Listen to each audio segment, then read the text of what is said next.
your ears are clean for this story to tell. Alright. When we last left off, our heroes were following clues from a recent assassination attempt in the kingdom. We're heading south towards Moonmelon Pastures. Halfway through our 6-day journey, we decided to push through our exhaustion to a nearby town of Farwater. We noticed fire on the horizon. We arrived in the middle of a massacre. People screaming, corpses lie everywhere, fires all around. Amongst all the chaos, a voice yelled out, You there!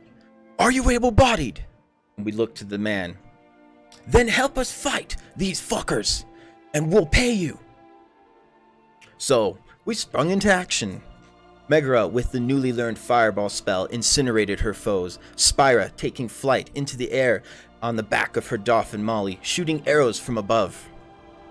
Harmony, with his newly gifted dual scythe, slicing through the damn laughing creatures. The gnolls began to pull back,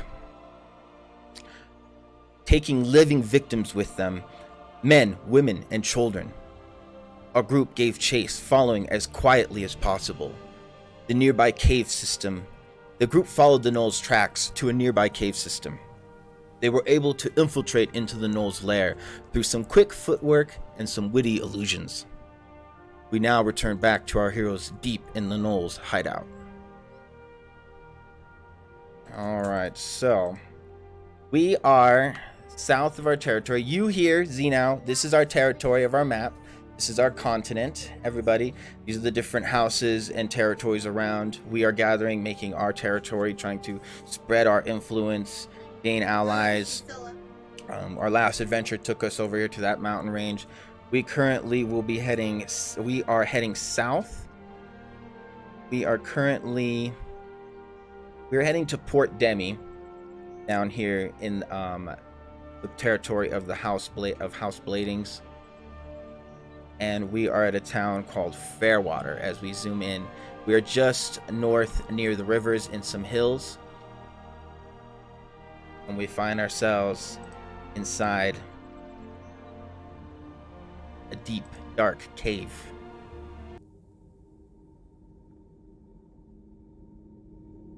Okay.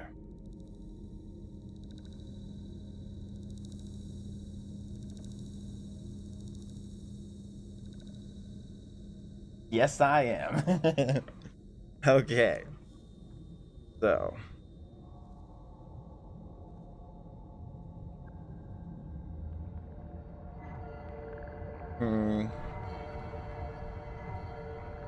Alright, guys. So, we currently see we are hiding in a little nook.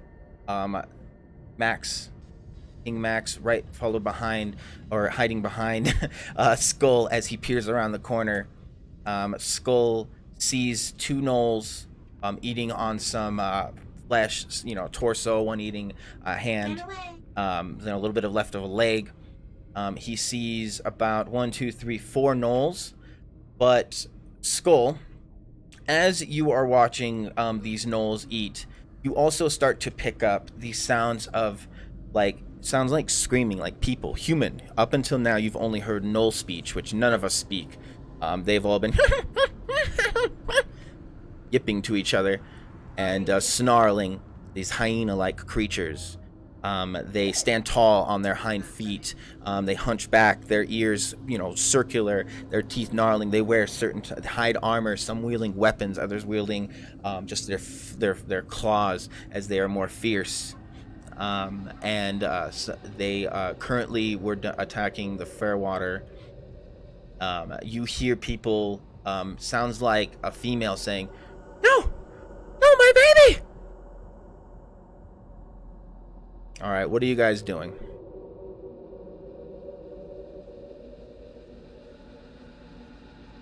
Oh no, I know, right?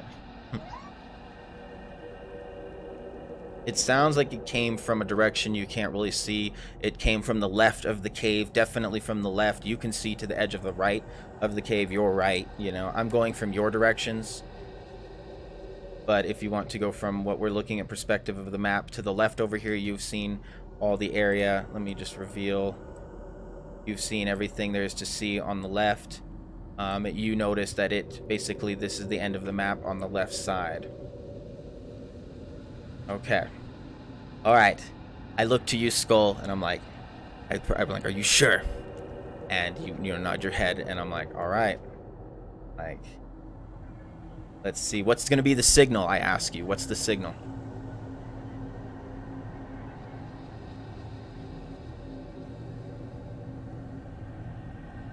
Is there an innocent woman in there? There's an innocent woman in there. You don't see her. You don't see an innocent woman right here. You definitely get the sense that it was farther off. You can't tell exactly how far, Skull, but you can tell that at least in this vicinity area, there is no female in this area. It definitely sounded a little more farther off down the tunnels. Or if so, just for your information.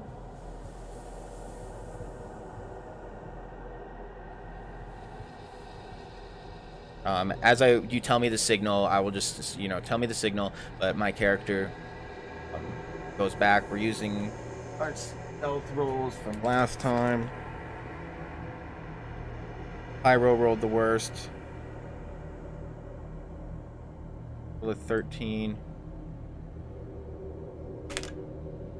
Okay. Notices anything yet?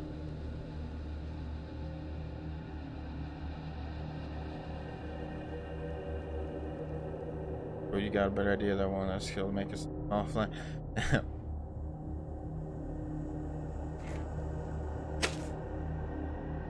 Yeah, no, I will. I'm not gonna tell you exactly where she is because you don't know, but you definitely heard it a little farther off.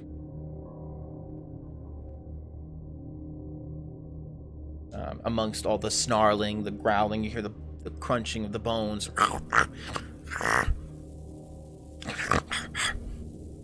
This one starts to move a little more this way. Literally right next to me. It sounds like you hear again, Skull, as you guys are talking and figuring things out. You hear another man's voice. You hear, ah, ah, ah, and it just ends.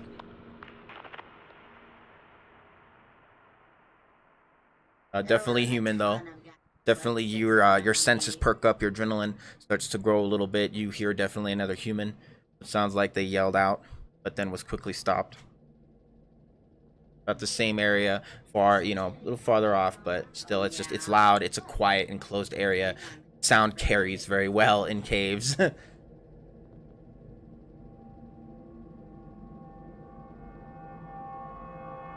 I head back to the group. You guys see me catch up.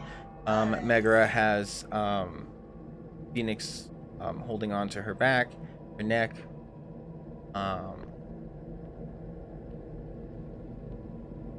I head back. So what's the plan there, Skull? Trying to do. What are you trying to do?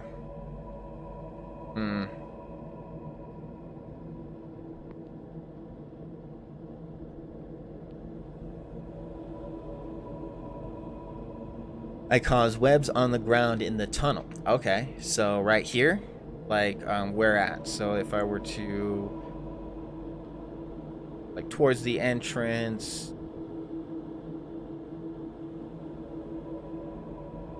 I think I can pull web.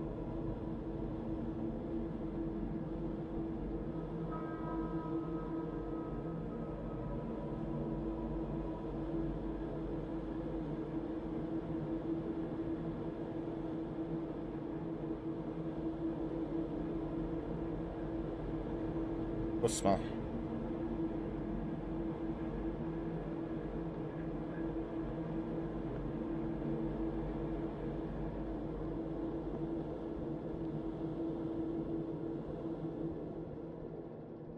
God, it's hard to see him.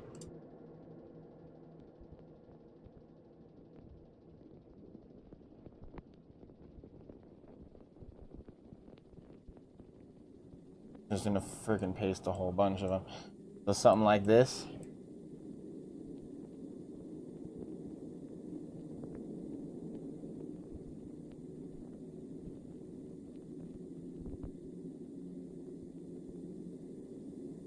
Alright.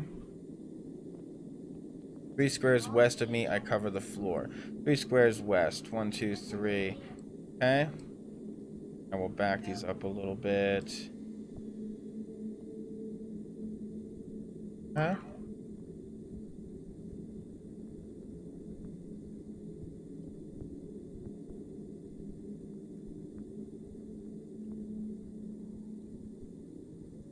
Oh, that's a tank. Did you want to block yourself off? Is that what you're trying to do?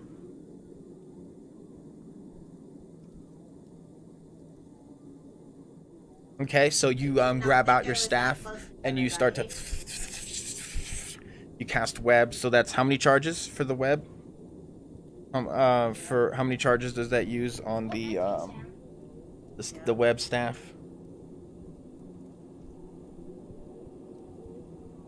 There we go.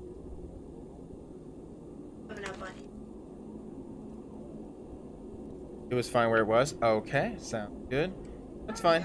Sometimes it's hard to, you know, can't really get up there and point to it, so it's like I have to kind of do my best guess. That's okay. So we got the spider webs here. Trying to block off their tunnel.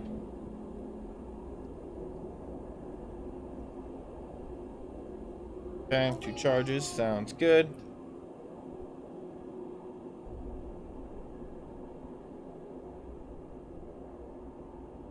Right. Okay. All right, what's next? So far, the gnolls haven't noticed.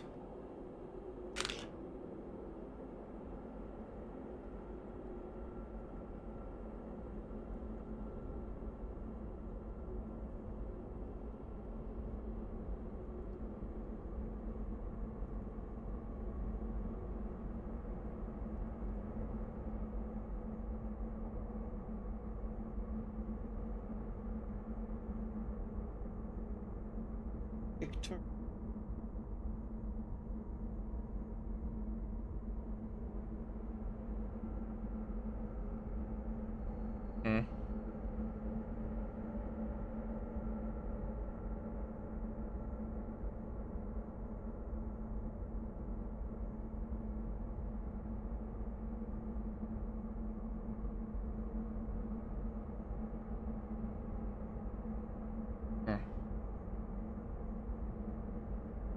Okay.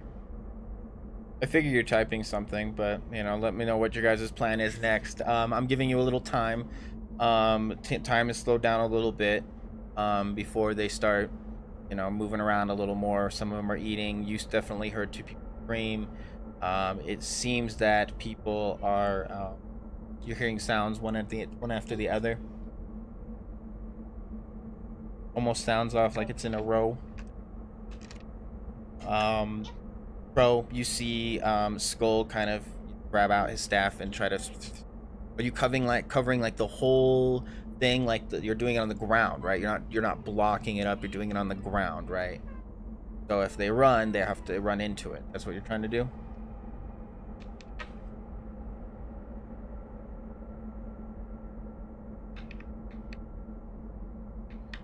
Cover the floor. Oh. I'll give it about another 30 seconds, and then there's gonna be some movement. Things are gonna happen.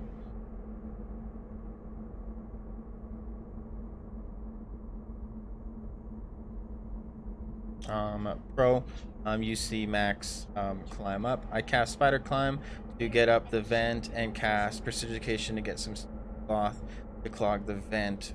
And when while on the ceiling, I just come out and cast a small flame and crawl over you guys. Okay, and get some sticky cloth to clog the vent. And then while on holding, I come just out of cast a small flame cover. Crawl over you guys. Okay, so you're gonna crawl. All right, so Skull casts Spider Climb. How many charges is that? And the vent that I told you about, I'm pretty sure was like right here, was what, if I'm remembering correctly? Okay, if I remember correctly, this was the vent that I told you about. before that it's not big enough for you to really fit into, but it's like you can kind of climb into it a little bit. You notice that you can get a little bit into it, but it closes and narrows as it gets up like a chimney. This is where it seems that some of the smoke is pouring out from the fire that is going on top of the other little, Justin, there's a lot coming on the back ventilations. side of But so you climb on the back, you climb up right now, like, so you're climbing on all fours, I take it. You are up top on the roof right now.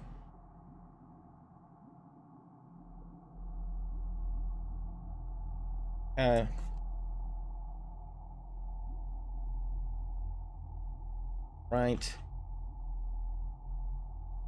I cast, and it's about to clog the vent while I was on the ceiling. Okay, so, and I come just out and cast a small flame all over. Okay. Small flame. So you try to get their attention. Is that your idea with the small flame? Or are you trying to get their attention? And you clog it up with the sticky cloth. Your prestidigitation, some cloth on you that you have. You clog it up so it starts to get a little smoky. You quickly climb out and you cast the small flame, right? If that's what that's what I'm asking. Wow. I wait for your answer. Bro, what are you doing in this moment? I myself, this thing is bigger than 10 feet. I have my porta boulder, Eldegram's Grift. I'll have that for a minute.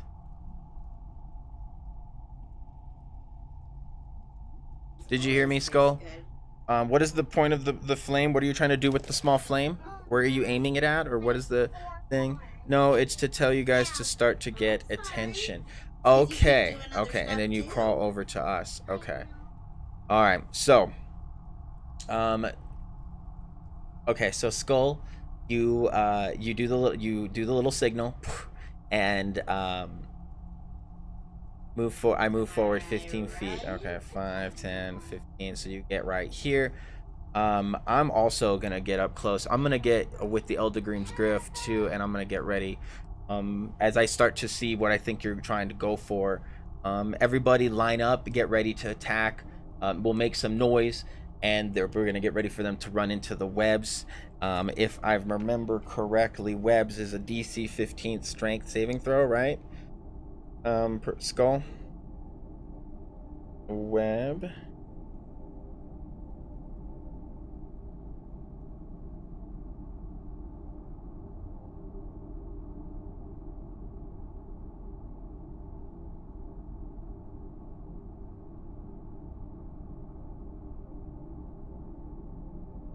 Front. Okay. Let's see here. Pause. Creature starts to turn in the webs, enters them. Dexterity saving throw. The creature is restrained as long as it remains in the webs until it breaks free.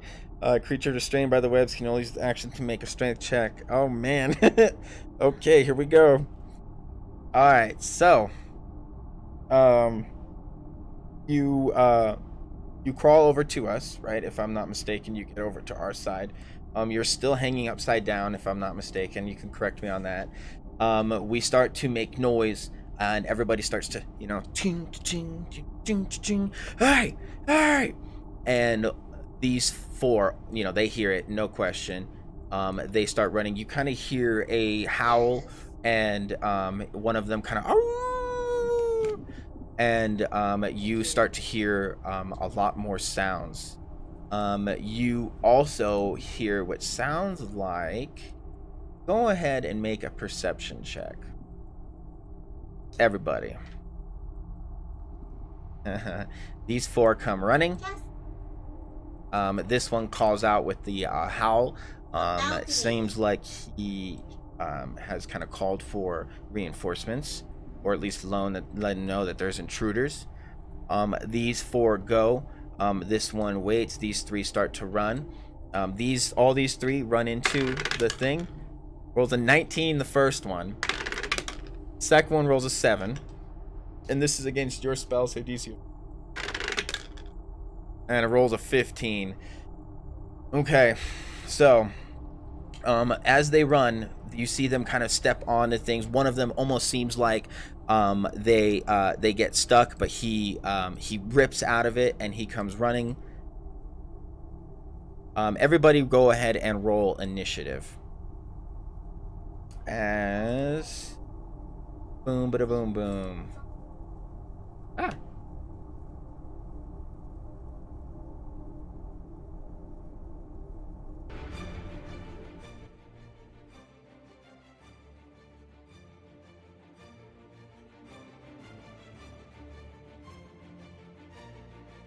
Well, fuck me. Wow, rolled a 20. Oh, wow. That's pretty good. I rolled a 2. I rolled a 2. Alright, so we're gonna go on this guy. I have 1, 2, 4.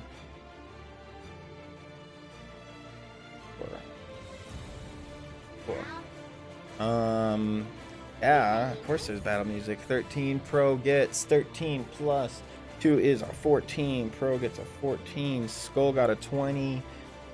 20. Jesus, Skull got 20. The Knolls are gonna go. I rolled an 8 plus their dex. 1. They rolled a 9. Maxie rolled a 2 plus 2 is a 4. Pyro, what'd you roll? Do you want to roll for initiative? That's okay.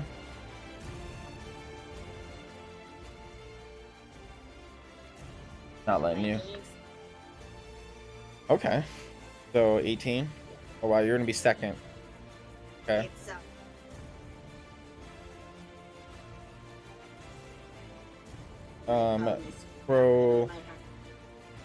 Pro, enemy. Max is going dead last. That sucks because I'm right there in front. Oh, that sucks for me. Okay. Oh, my friends. Skull, you get the first. Thingy. Let's do this. What you got going on? Ready? So this Snow. So what I'm gonna do is get all two.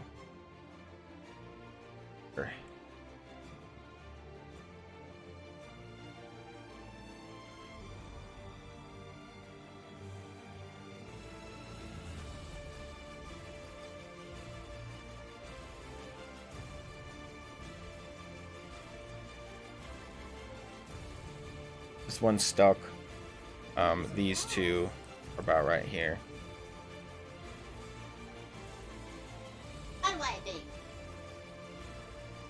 It'll spiral.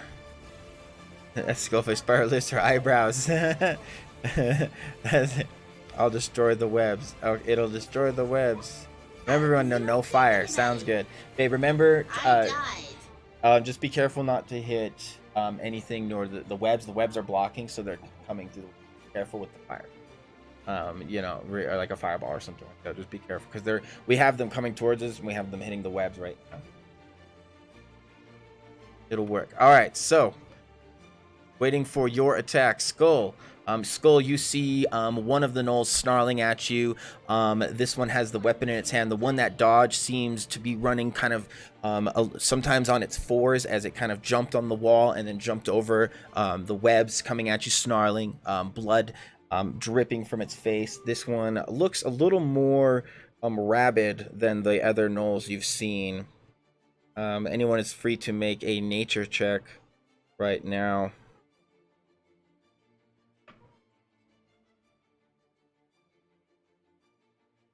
I'm about to shoot more webs on them. Okay, that's your turn, Skull. You're top of the initiative. All right, you shoot more webs. All right, how many more charges? That too? How many charges total does that web of that spider's web staff have total? Because I think you're almost there. It's done you well though. Thing is fun. Okay, so you You shoot more mother-loving webs, man. So you make webs again, like right in front of Max. So let's say you get some webs over here too. All right, and you just web up the freaking hallway like crazy. Okay, and first time, whoops. At Blair. All right, so now they're gonna have to make 2 checks on the way in, not just 1. Okay, every time they start their turn in it, they have to roll. So they're starting their turn in it right now. So they passed their first one. 1 is restrained, so we're gonna make him colored and call him restrained. We're gonna say that's, let's go with pink. Purple, how about that? Purple, I like that. Restrained. I feel like that'd be like paralyzed or something. I don't know. I haven't used purple yet. So, Pro Gamer Guns. Rolled a 5. 5 plus. Ouch. Damn, that's nothing. I would say plus your head. Anything 15, 16.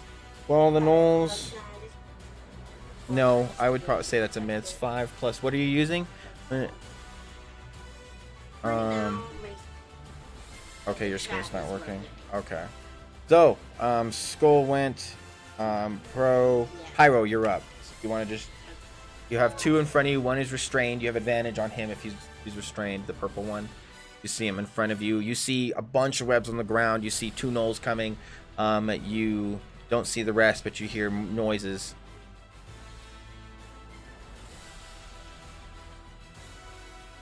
Use your bow. Okay. Do you want to do some difficult terrain too or something? You can add some spikes to these webs. No, I mean the webs are on the floor, but the spikes would come up, and I wouldn't. I would difficult terrain, and they would take damage, not only be restrained. All right, go ahead. How does it? What is the feet in range? What's the whole thing? Freaking, it's like 600. Okay. No, you're good. So it's called, what was it called again? Spiked growth, or right? That's what you're doing. Yeah, spiked growth. No fire, yeah. Okay, 20-foot radius. All right, so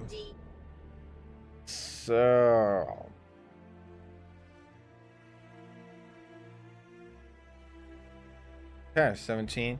Well, it's, you don't have to roll for the attack for it. I believe it's just 20-foot area. You cast it. How many charges does it cost for your bow? 3 charges. Okay, how many charges total do you have? Got 2 left. Okay. All right. So, Megara casts in a 20-foot radius. I'm going to do circle, gray, freehand, make it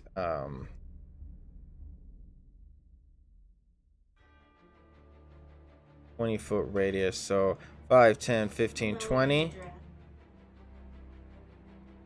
and 5, 10, 15, 20, 5, 10, 15, 20. Jesus Christ. So it's a 20-foot radius? Only to about right here. 5, 10, 15, 5, 10, 15, 20. Yep. Jesus. 5, 10, 15, 20. Yeah. Holy shit. Alright.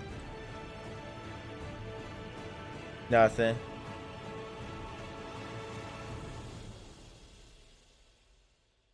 Oh, don't say that.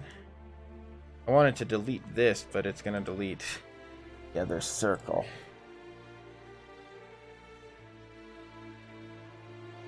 Oh.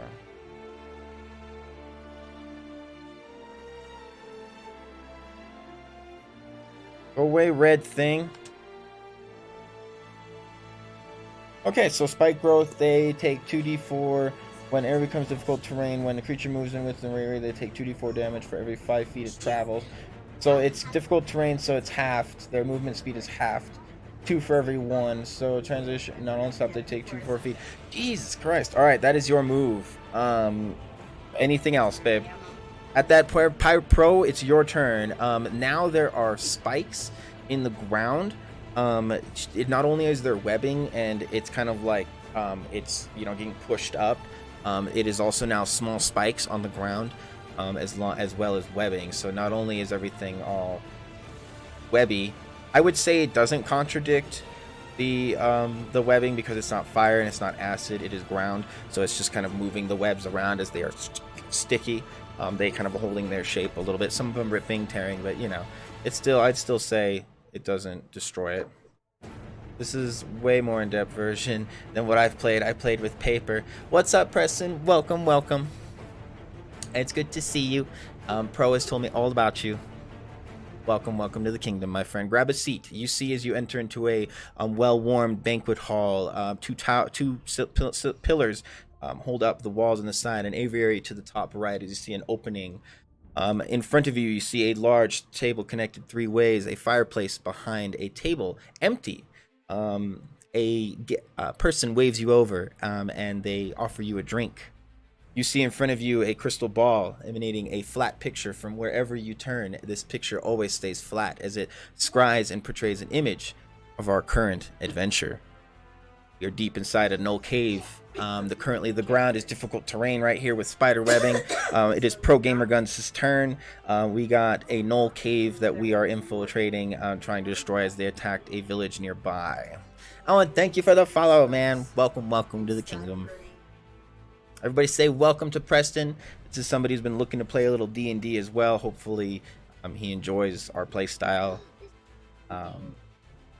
Basically just, sit back, relax, enjoy the show. Today's special is some smoked scallops and acorn bread. Otherwise, you may always dine on the safe boar or pheasant or any other type of poultry. Our maidens will hopefully take care of you. Okay. All right. I would say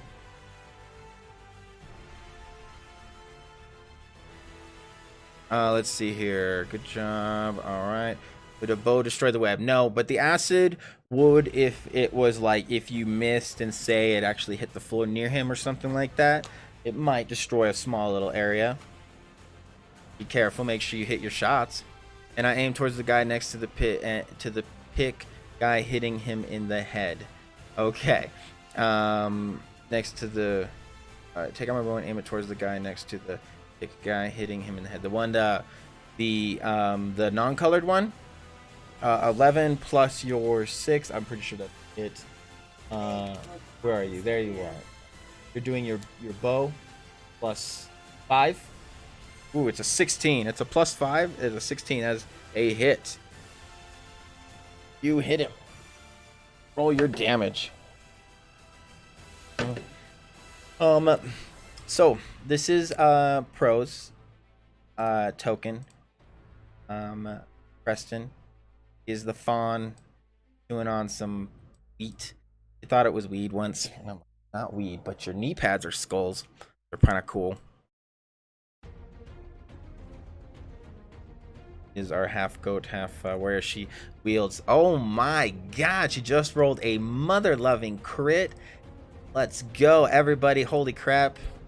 Let's congrat Pro on her first attack roll of the day being a mother-loving crit. Rolled a 20. Go ahead and roll your damage. Double that damage, Pro, as you aim for the go. Which one are you hitting? The purple one or the non-purple one? Why did you roll away? Oh, well, thanks, Millard. I'm always looking for other people to work with. Anime here is somebody else I'm collabing with. Pretty cool. She plays Skyrim. I'm always looking for people to work with and stuff. To grow a community and stuff like that. I've been streaming for about 3 years. Not anywhere where I'd like to be, of course, a lot bigger, but things go how they go. Not complaining. All right, Pro. So I'm aiming towards the guy next to the purple one. So I take it you're doing the one next to him. So that is an 8. Roll your damage, Pro. 1d8 plus it's a plus 2. 1d8 plus 2. Not a +1 sword or anything like that, so D8 plus 3 or 2 because you're doing dex. The 1d8 plus 2, you're using dex. Hell yeah, well congrats, man. You know, everything is definitely a step when it comes to the affiliate and stuff. And there's a lot of things, you know, that are out there that are just like the bots that watch you, like Commander Root and all these weird slow call. I hate it, man. They trick you. There's a lot of weird things. I'm being honest, I rolled an 11 for the attack and actually rolled a 20 when I was supposed to roll an 8. Oh. I see. Well, thank you for being honest, bro. I missed it. So you rolled an 11. You still hit. All right, do your damage. 8 plus, sorry, so 6 damage. Okay, so the 1 6 22. Okay, not bad. Okay. All right, so you aim at Max standing in front, kind of getting a little nervous. You see the ground rise up. You take your shot. You see the arrow hit him right in the shoulder. As he snarls at you. The enemy is going to go next. Now, the first one is going to go the bigger one on all fours. So he's going to attempt to make his dexterity saving throw, or his strength saving throw. Sorry, and it is against your 15. He rolls a natural 1. He is restrained. He is 0. He can still, when he is at 0 and he's restrained, he cannot attack. He is out of the fucking game on that one. All right, so good shit. And he takes 2d4 damage. Taking 1 and 4. He takes 4 damage from Megara's spiked growth as well. Ouch, he is hurting. He is not looking too good. The next one is going to go. The one that is completely restrained. He's going to make his strength saving throw, the purple one. He rolls a natural 1 as well. He is restrained. He cannot do jack diddly poop. That is it for him. The third one is going to go. He rolls a 17. The other one still takes the 2d4 damage. 3, 2, so that's 5. The purple one takes 5 damage. 22, 21, 29. Okay. Purple one, yeah, everybody's getting damaged. They can't move. This is working out really well. This one actually makes it, but he is going to take 2d4 damage for every 5 feet he moves. So 5, 10, 15. Okay, hang on. Okay, so 5, 10, 15. He can only move 15 feet because of the slow webbing, and he takes 2d4 for every 5 feet. So 3 times 2d4. 2, 3, 4, 3, 7. Yes, okay, he takes 7 damage. Wow, you guys are fucking these guys up. He takes 7 damage. 20, 19, 18, 17, 16. All right. This gnoll doesn't look too good. With that, you see this gnoll. He, as he kind of into the air, he yells. You hear again from afar. This time louder. This, and it scares the shit out of you. This was a lot louder. You start to hear the footsteps of more people. Or more creatures, as more gnolls make themselves known as they come out of the area. They don't know yet. They have not seen him yet. So we got 1 more, 2 more. Here's a little picture for you guys if you want to look, see how cool they look. I went hard looking for these pictures. I think gnolls are a pretty interesting creature. They are humanoid. They're pretty vicious. They speak their own language. They follow power, They can wield weapons. They wear hide and leather armor. Sometimes others. Pretty scary looking creatures. They come barreling at you. So 5, 10, 15, 20, 25, 30. Yep. Okay. 5, 10, 15, 5, 30. About right here. 5, 10. 30 is 3 of them, and 2 more. This one being a different creature, again, a lot bigger, same like the last one. 5, 10, 15, 20, 25, 30. Oh, they have their dash action. So 5, 10, they come into it. Boom, boom, they come into the webbing. They, these ones, as, this one stops as he sees the other 2 go into the webbing. This one gets into the webbing, but he still he stops just short as these 2 just barrel into it. They take they will start their thing with the 2d4. For every 5 foot moved in it, they roll a 2d4. So they roll 1 5 foot. So 2, 5. They both take 5 damage as the other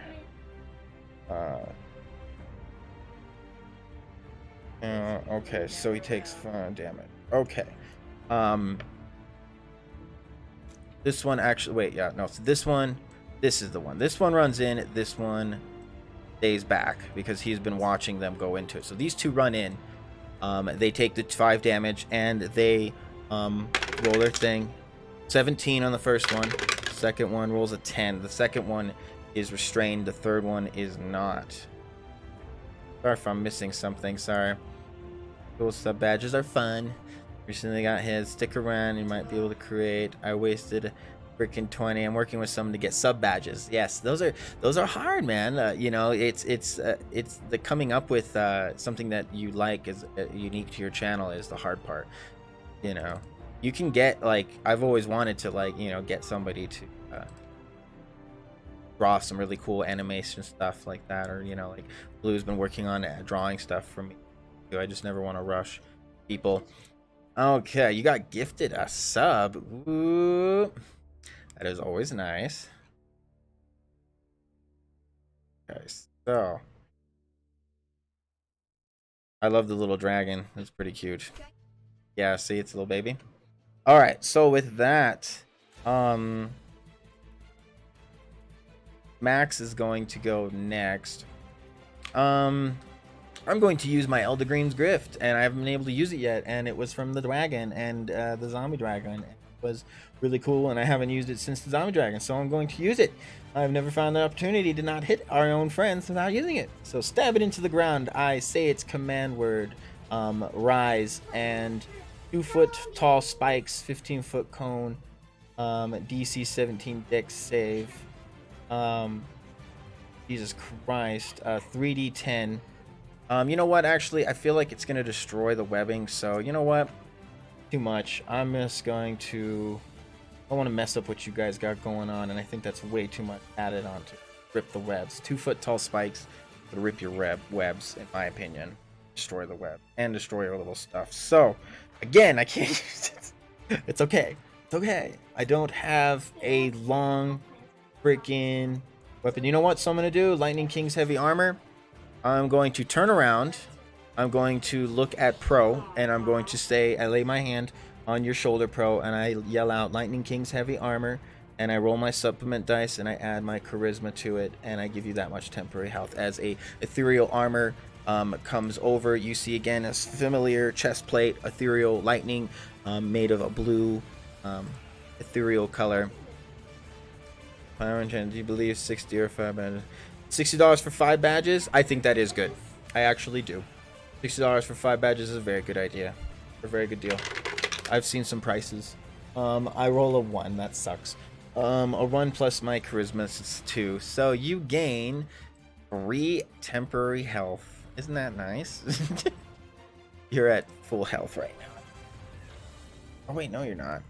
You're not. You haven't healed yet. You're at 24.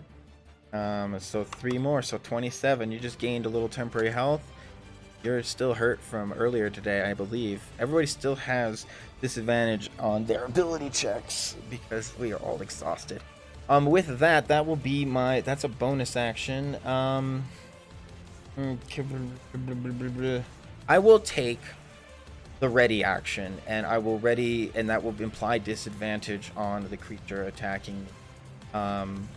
As that is my only... I don't want to destroy your web, so I'm in the ready action going to put a little marker next to myself just so I freaking realize that I'm doing the ready action. It'll apply disadvantage or dodge.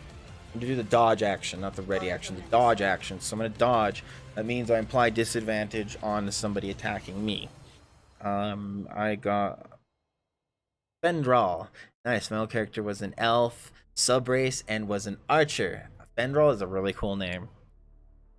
Please feel free to make a level 4 character. You know, we can always go over what kind of how the campaign is a little bit run. You know, we're generally good, naturally good. I'm not a as you know, there's basically as Max. You know, we have our kingdom. Me and my wife. You know, it's a long story. I don't need to get into it right now, but long story. We're good guys trying to gain allies. So no murder hoboing. If you do, you can. It's not like you can't happen, but you know, if my character finds out, you'll be kicked out of the group. Not like you can't stab somebody in the street and me not know about it as my character. I used him twice in my D&D group. Stop talking. Yeah, I see. That happens. You know, it really does. I've known a lot. I love backstory. Honestly, I would love to hear your backstory. I have an email address. Want me to whisper it? All right. So, Maxi, ready action. Sorry, everyone's waiting on me. Skull, you are up. Sorry about that. You're up, my friend. I will take the dodge action and apply disadvantage. So,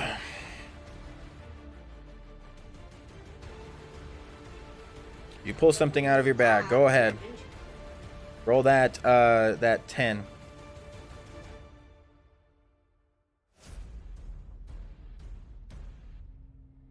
Rolled a 3, huh? Oh, interesting. Potion of Flies. When you drink this buzzing potion, you can breathe forth a swarm of harmless flying insects which spread out in a 30-foot radius from you. The insects remain for 10 minutes, making the area heavily obscured for creatures other than you.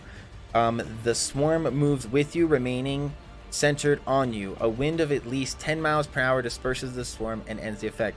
So basically, this implies to disadvantage for any creature trying to hit you with a ranged attack. But if I were to see it in action, it would be you drink it and everything gets a disadvantage attacking in the circle and out of the circle, fortunately, unless you have us move back. But I feel like you could use this, but only as a last minute distraction. I don't know if you could use it right now. If you think of something, can. Oh, I love long backstories. Are you kidding me? That's what I want. That's how we started. Preston, you know, Pros told me about Preston. She met him on live, and they playing Skyrim and stuff. And he's been looking to play with people on D&D. And I've been looking for people to play with us on the channel that know how to play. I'm kind of my first time DMing, so I'm trying to be better at it. So, Skull, you have I consider that your bonus action. You take it out. Is there anything else you would like to do? You'll keep it, yeah. Okay.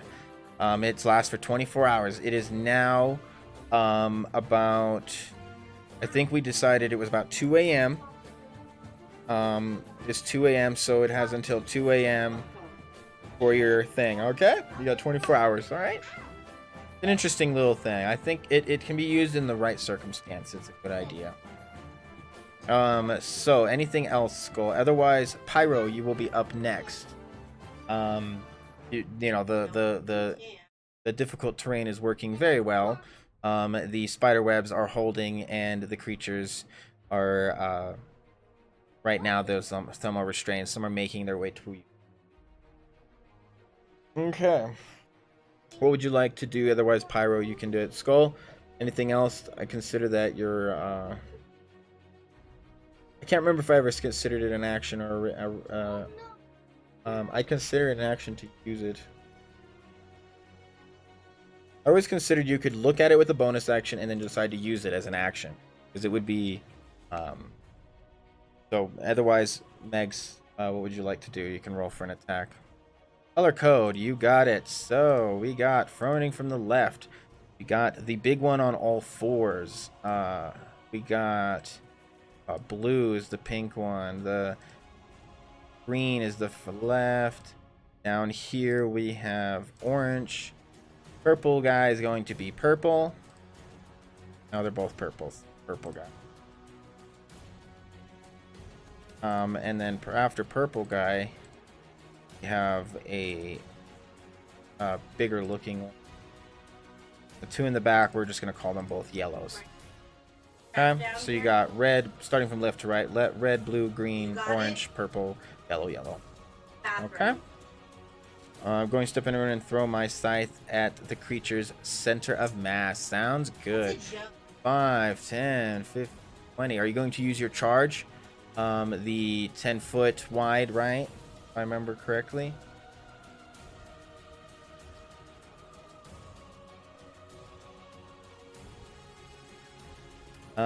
Three charges, revolving blade as an action. Throw the blade a 60-foot line, 10 feet wide, or in a 10-feet cube. Every creature within must make DC 13, taking 2d6 plus, not 8. 2d6 plus, it is a plus 1. So 2d plus 3, 4. So 2d6 plus 4, right? Because you're using a 3 charisma and you have a plus 1 on it, so 2d6 plus 4 slashing damage.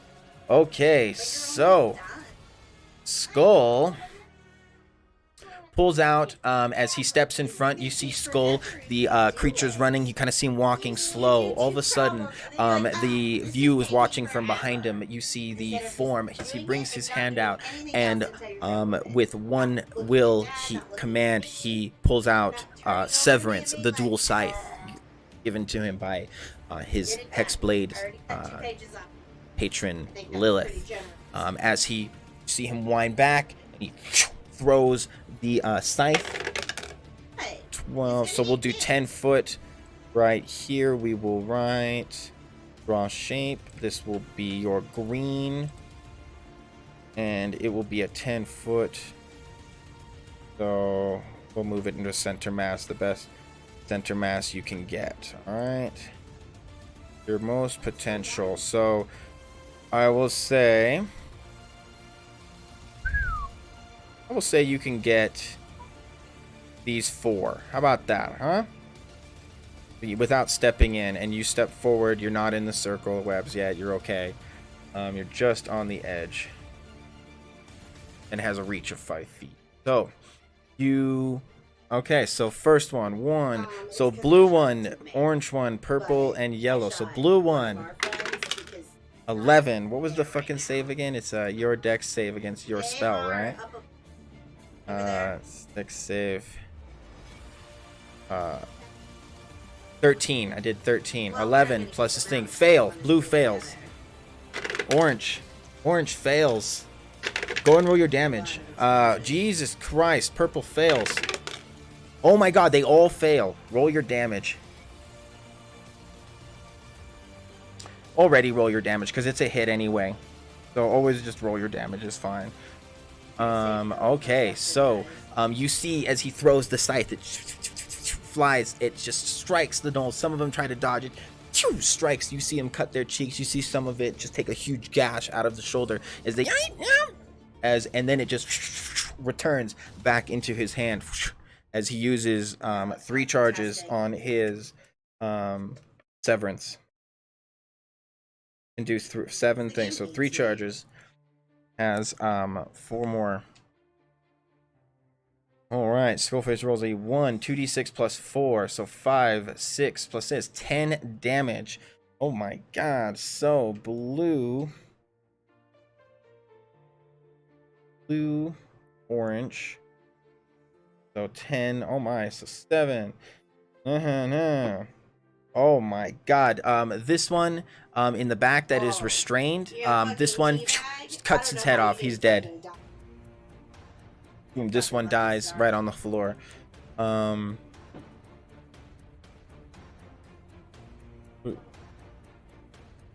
Urbanium. Going to step in front of her and throw my scythe. Can send mass.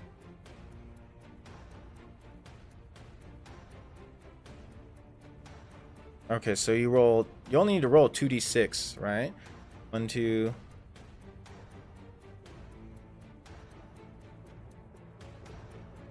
$2d6 plus 4. What's up? Okay. It's only 2d6 plus 4.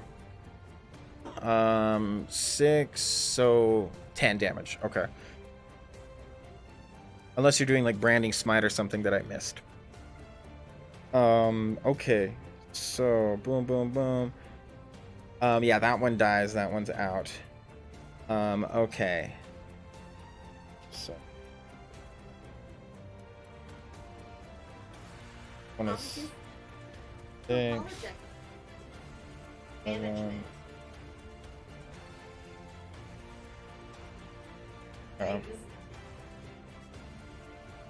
Okay, so these two are looking really bad. Blue is definitely looking like it is all fucked up. Pyro, you are up. Do you want to move back at all?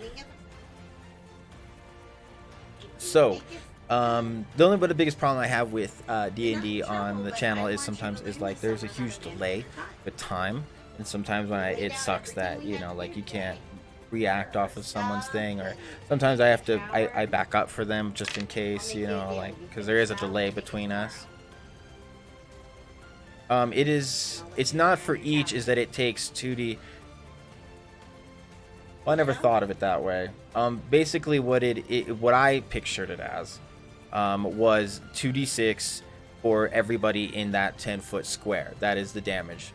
Basically, you can add the empower to it and add 2 more charges and make it another, you know, 1d6 or another 2d6 using up all 7 charges. That's what I saw the balance with it. As of right now, before it's exalted or anything like that, it is a 2d6 plus 4, and you can add the empowered charge as a bonus action before you throw the blades, of course. But you can add more power to it by empowering it with 2 charges. So with the math of having 7 charges, you can do the throw and you can do 2 more charges. Okay, and then you move back. Okay, so 5, 10, you went to about right here. Okay. I'm sorry if that was confusing. Each creature takes 2d6 damage, I thought is what I typed. Each creature must make taking 2d6 total. Yeah, I guess I could see how that. It's basically how the roll is for like a dragon breath. You guys don't roll individually for everyone's damage. I roll once for the damage of the dragon's breath, or take the average damage, and you guys take that damage. It's kind of, think of it as it's an area of effect spell. It's always gonna do damage. Even if they fail, they just take half. They didn't fail, they all failed, so they took full damage. They take half damage if they pass. So you back up. Pyro, you're up. The creatures are taking major damage. Your thing is holding. You see an opening with, you see one of the purple ones standing restrained. Okay. The closest target. Okay, sounds good. The red one. Go ahead and attack. Go ahead. Roll your attack. After Pyro, it is Pro Gamer. Oh no, 3 plus thing. Nope. All right. So Pro Megra, she grabs her bow, she aims, the arrow flies past, hits, bings off of the cement wall behind. Pro, you are up, my friend.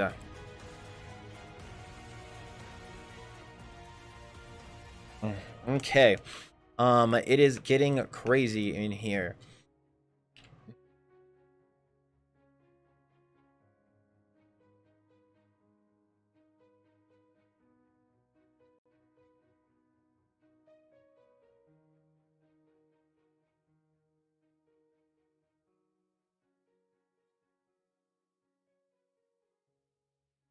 I also Skullface and Max says, duck. I used another arrow and hit blue.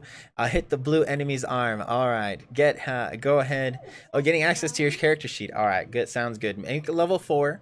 You're really, you know, we have a fighter. I don't recommend doing a fighter. We have 2 fighters. We have a warlock. We have a rogue. We have a sorcerer, dragonborn. We don't have a ranger. We don't have cleric. You're free to do whatever you really like. We don't, you know, we don't have only one I would say recommend staying away from is the fighter, because we already have 2 fighters. Honestly, I don't really care what else you have. You know, just try not to be a warlock hexblade. If you want to be a warlock, you can be a warlock, but try not to be a hexblade. We don't have the same duplicate classes. All right, roll 5. Jesus. So both of you pull out your bow. You yell duck, and you release your volley, and nothing happened. Okay. So, Fendral Giovanni. I'm right on it. Yes, level him up to level 4 at least. Sounds good. Archer is good. We could use more distance people is fine. Megara is an archer. Rose likes being an archer now. She likes mixing between both. But we have Warlock and Max are the upfront tanks. So, with that, both of you mother lovers miss. What the fuck? As I look back to both you guys and I just, God, Jesus. And as that happens, let's go with the red Knoll. He is going to make his first strength. He fails and he takes 2. I'm gonna get my other dice. 4 damage.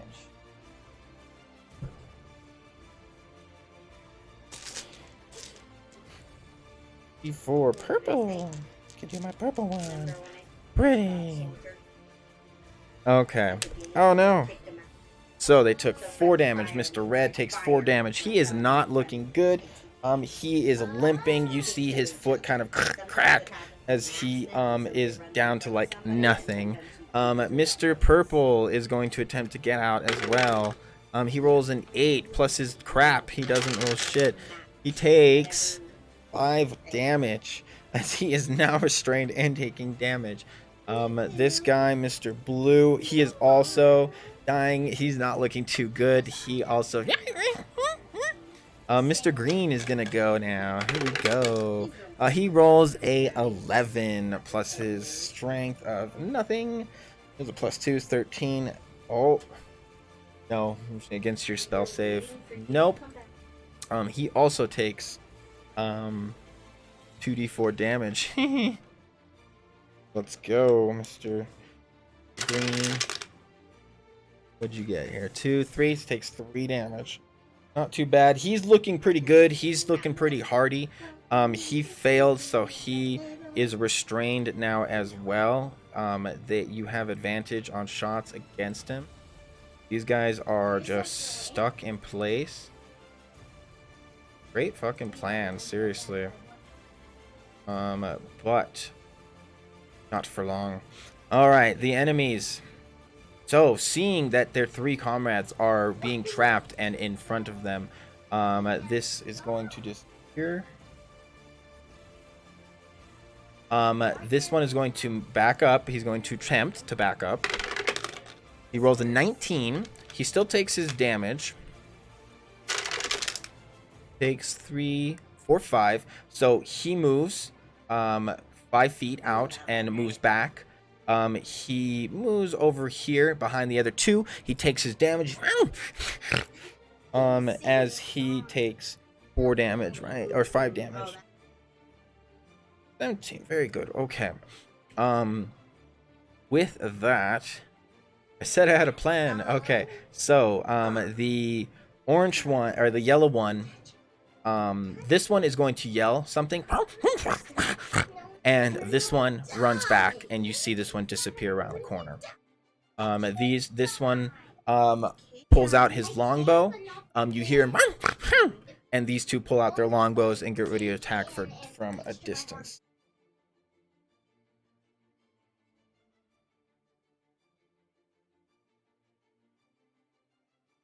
Okay. 13 on a skull and Max. So first skull, then Max. Sorry, Max. First skull. I always forget to freaking redeem you. So 13 plus 3 is 16. Skull does a miss. Skull. You see the arrow flying past right up to you. You have your scythe and you kind of just pull it to the side and ping, bings off of you. 17 on Maxi. That is going to be a hit. Max, seeing that really cool, he's like, whoa, all of a sudden, poof, I take 5 arrow damage into the piercing damage into 3. I am down to 28 health as I, motherfucker. Yay. Alright, so, with that, These two did their turn. I'm gonna just say it's still another turn. So, it is now Skull's turn. You got this, baby. Let's see what you got, Skull. Your turn.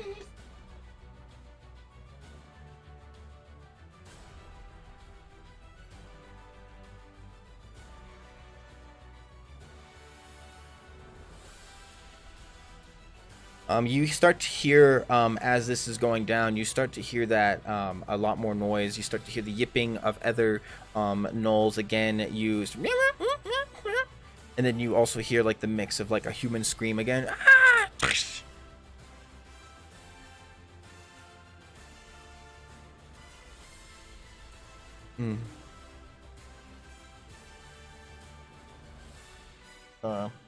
So what do you want to do, Pro Gamer Guns? It is your turn, Spyra. Spyra, you see in front of you what? No, you don't know that yet.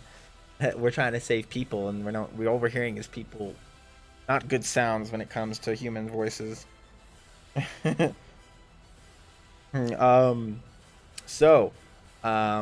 good. So you're an archer. What's the class? Are you a ranger then? Are you a ranger? What's the feat? Did you take a feat or did you do an ability score modification? I'm curious. What feat did you choose if you did a feat? Or did you do a point score?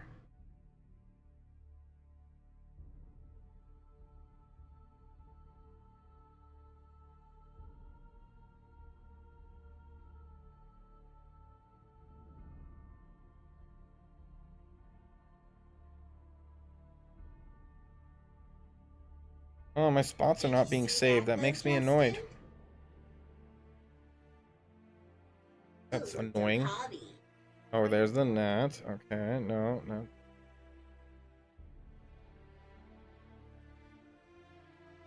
Wait, what feat did you do, man?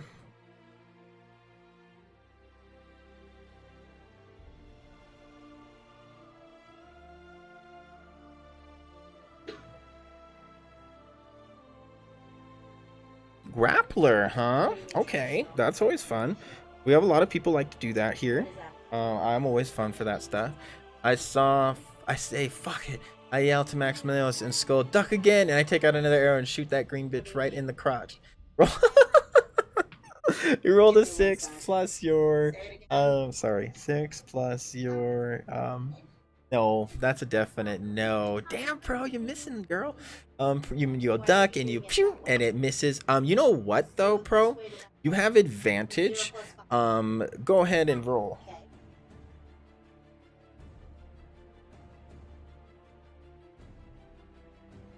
Have advantage because they are restrained. So go ahead and try and shoot one more time, as we will see, because they are restrained. You have advantage. They are restrained by the webs. This is the buff that Skull did. This is something I've been doing for a minute. When they're restrained, you get advantage on the attack against them. Go ahead and roll that one more time, pro, as you get there you fucking go, and you deal double damage. Roll damage. Double it. Yeah, look at that crit. Look at that crit. Cha.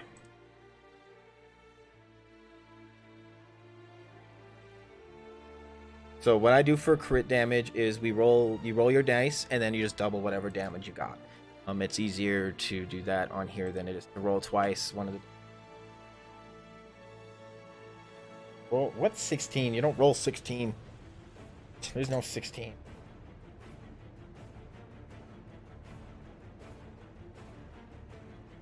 No, roll once.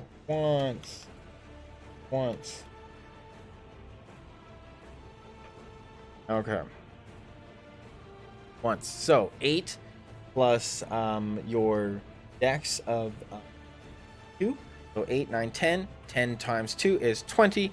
As you go for the red one again, right? That's the one you were going for. You aim. Not only this, you see the gnoll kind of snapping at you, kind of grabbing his teeth or grabbing his feet and looking up at you, and you aim and you tell Skull to duck, and you let go of the arrow, and the arrow just and you just see it go through the back of its head, and it just falls to the ground as this is no more. Okay, so with that, the enemy is going to go. So first, Mr. Blue is going to, oh, he has to just roll his damage, and he's fucking dead. This guy starts his turn in the thing. He rolls his 2d4. He can't even. He just falls down to the ground. Mr. Green is going to go. And 18. He gets a freaking 18. He is going to move out of the thing as well, but for every 5 foot, he takes 2d4. He rolls 5 feet in.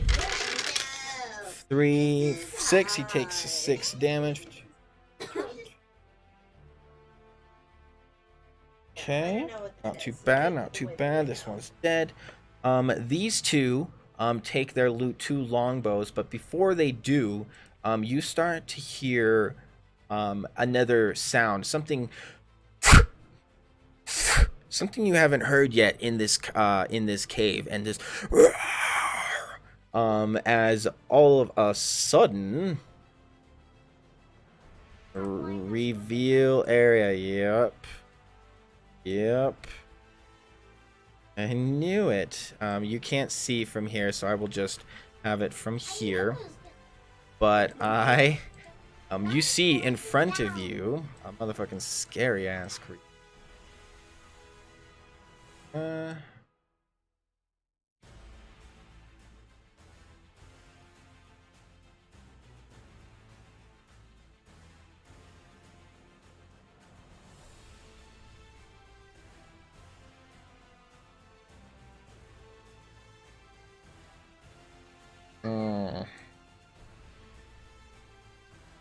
Surrounded behind, he has 2 more gnolls with him. These ones looking strong as fuck. You don't hear any more human voices. You see in front of you this lioness creature. It's kind of flying just a little bit above the ground. It is about 15 feet above the ground as it's flying towards us. It flies around this pillar, and you see as it lands right behind the 2 other gnolls as they are shooting at you. You see behind them, the view looking towards them, the other gnolls behind them, and this lion just... You see in front of you this 4-legged creature with bat and dragon-like wings, and behind it a tail, a scorpion-like with spikes on the end of it peering towards you as this creature with its glowing yellow eyes stares you down and just... You do not know what this creature is. You have not come across it yet in your adventures. You can choose to do so on your turn as a, I'll say a bonus action to do a nature check. Get ideas on what this creature is. As the 2 gnolls follow closely behind. Oh, sorry. I'm blocking it with my freaking camera. I'm sorry. Here we go. This is one for the book. Alright. Oh, let me... Okay.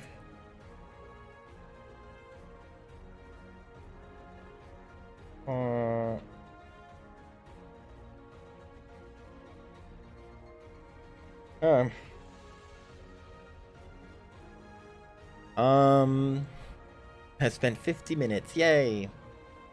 Okay. Alright, so these 2 are still going to go on their turn as the Manticore's used all its turn and action to show up, and so this one misses. That's nice. That one misses as well. Wow. Both of these guys shoot 2 arrows towards Max and Skull. This time Max pulling up his swords, and the last time being like, hey, I can do it, and then Skull just kind of dodging. The arrow flies between you and Pro Migra. Picks off the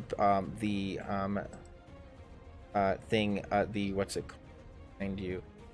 The 2 gnolls, let's see here. or behind. This one moving right here. It is now Max's turn. So, did I just say it? God damn it.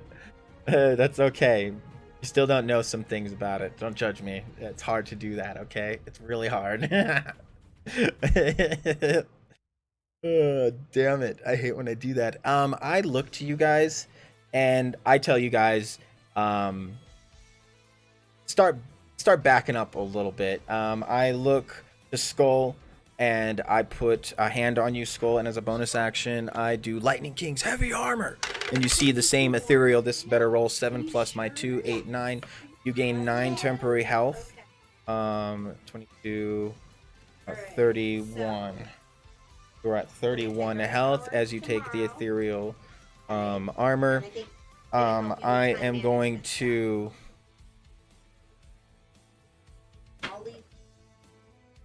5, 10, 15. I'm going to do my porta boulder. God, I don't hope I lose. I hope I don't. No, I'll save it for later. I feel like I'll have to use it as a thing. I don't have any long distance crap still. I can throw my Eldergream's Grift, but I don't want to do that because then I can't get it back. How much health do I have? 25. Don't really have any distance right now, so I think again I'm going to do the dodge action. So again on my turn, doing the dodge action as a turn. I'm not going to attack. I'm going to stand in ready and stay in front and make sure I take the hits at least. So that is going to be my turn. Skull, you are up. I ready myself with the dodge action again. We need to try and pose disadvantage on anything that attacks me in the front. Skull, you are up as you see this horde creature standing, kind of floating as it's kind of, or it landed actually. So it landed, it's not on the air anymore. Boom. It is on the floor.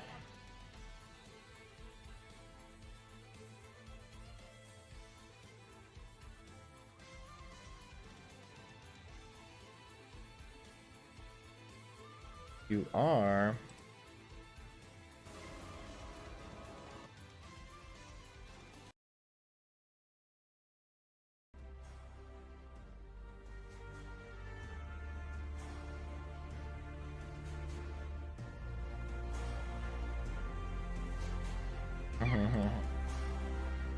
okay.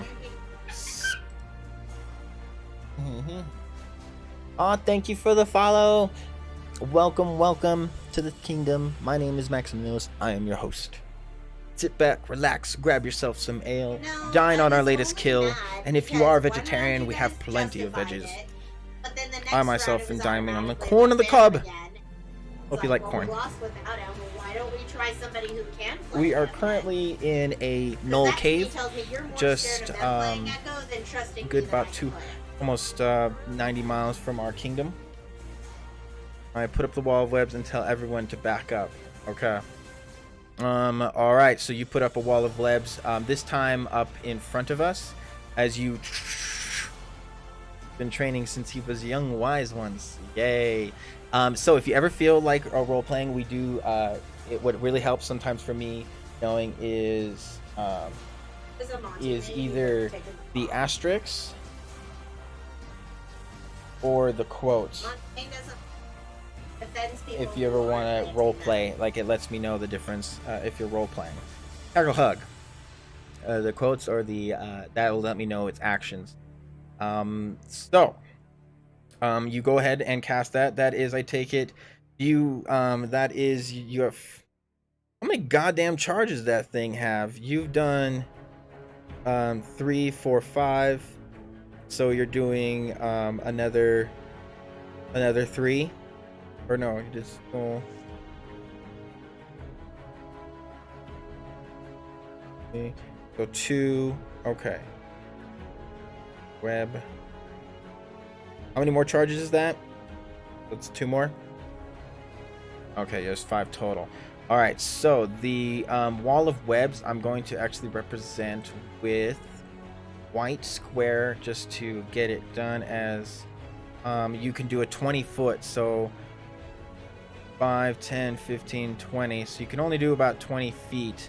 I will say 5, 10, 15, 20, so you can get it to about right here. All right, it connects a little to this wall, but you got about right here. That's as far as the 20 foot wide. I would say 20 foot across. Does it say 10 foot deep? Fingers coming. There it is.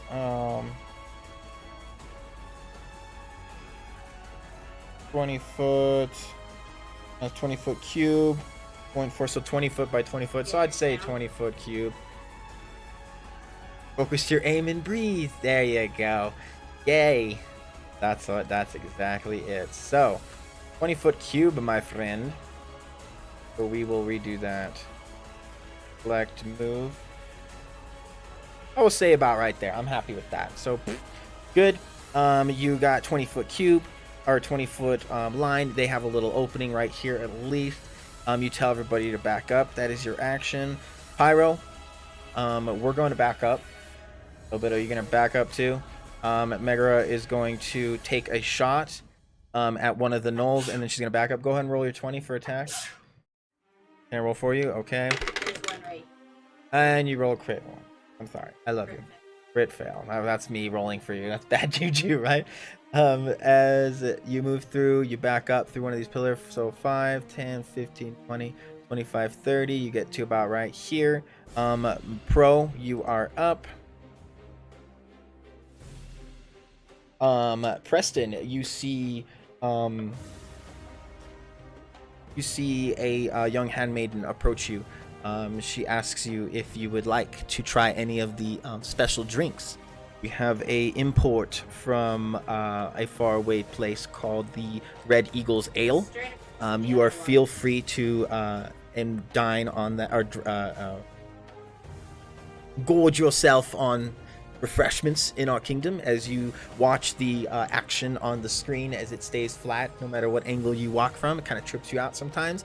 As you sit in one of the chairs, you are surrounded by many guests, many different creatures.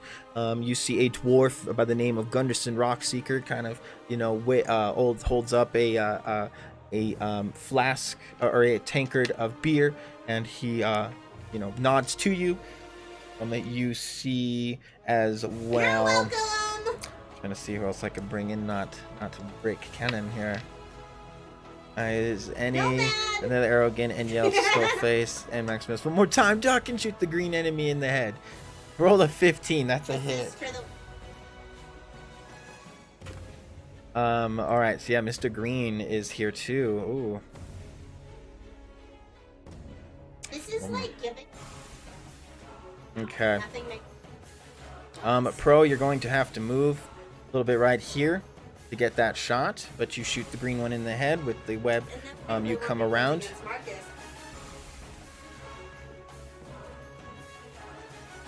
The coward. A 3. The coward. The one that ran and we had to deal with and shit. He's in our kingdom, so 3, 4, 5. Okay, so you deal 5 damage with your arrow towards the green guy. You hear him go as he takes that arrow with stride, and he pulls it out and breaks it out. 47. Too bad though, but not the damage you want. You kind of and then you back up, right? Otherwise, at that, it will be the enemy's motherfucking turn. So, I will say, the Manticore, I should have him roll for initiative as well.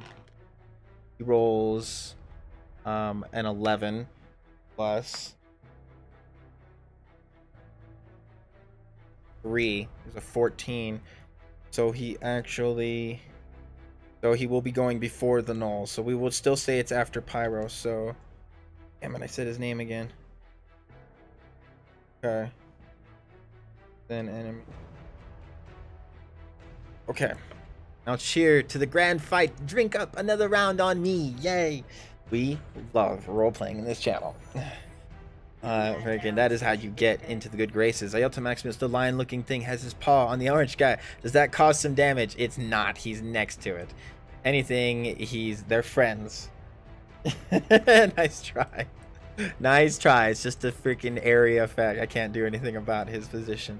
All right, so it should crush him a bit. It's not. Okay, he landed behind him. The freaking creature is going to fly towards you. So 5, 10, 15, 20, 25, 30, 35, 40, 45, fucking 50. This motherfucker lands. He's still flying, but he is in our faces. Oh man. He is going to do his multi-attack. And oh my god, he's gonna do his tail spikes. Here we go. He's looking at you, Pro, and he's looking at you, Max and Skull, as he's flying, and as he's flying above, he throws his spikes as he sees his tail kind of whip, and Skull is gonna go Pro, Skull, Max. Here goes Pro. A 13 plus 5. That is a fucking hit. 19 to Skull. So what's gonna happen is I'm going to say that the webbing in front is going to half the damage. Okay. 7 for Maxi. Plus 7, 8, 9, 10, 11, 12. Okay, so that actually misses on me. So, all right, so Skull and Pro. You see these spikes flying towards you. You try to dodge in the last second. As you are hit with 7 damage. Boom, down to 20. Skull, you take 7, but mine will half it down to 4. Okay, 31, 30, and the web will now break as well. 5, 31, 30, 30, 31, 30, 30, 26. Or it was 32, right? Wasn't it 32?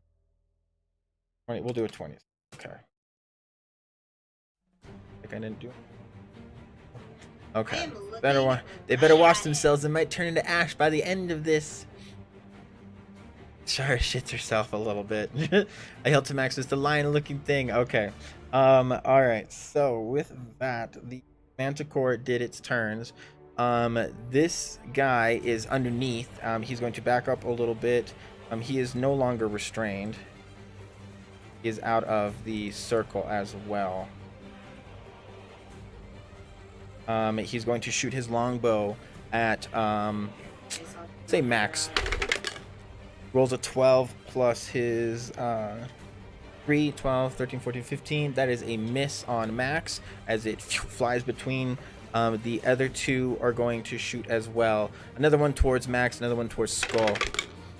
7 towards Max. 15 towards Skull. Jeez. Fucking A, Skull. All of a sudden you see this arrow just out of nowhere fly because the Manticore is about 10 feet in the air. He actually could only make it to about right here because he flew up 10 feet. He's still flying. You could only made it about right here. Not right in your face. But he's still flying. Okay? Because he had to fly 10 feet up. So he's 50 feet movement. He has to fly up 10 feet, then over. So he only got 40 feet towards you.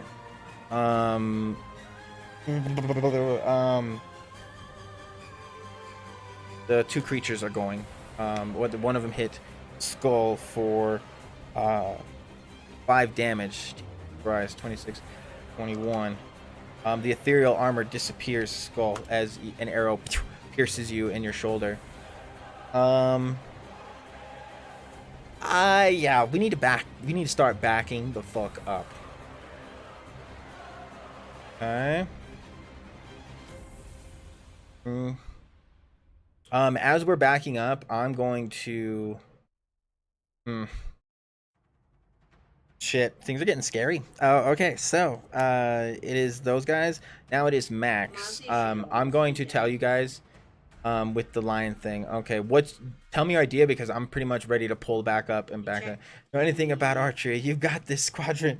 As you yell and you pound the table, everybody kind of chuckles as you're getting into the action on the screen, and everybody's kind of watching and you know, uh, um, they kind of have a what you kind of feel weird is that they have an unlikely confidence in our abilities, and they're like, they got this too, and you hear everybody cheering with you. So what I'm going to do, I'm going to yell to you guys, everybody start backing the fuck up. I will take what hits I can, but I will back up last after you guys. What I'm going to do is I'm going to ready my action, and I can't move on my thing. But I'm going to at least back up so I'm not caught with my pants down. So I'm going to back up a little bit. So 5, 10, 15, 20, about 20 feet. I don't have any distance. I feel like just throwing something at him, man.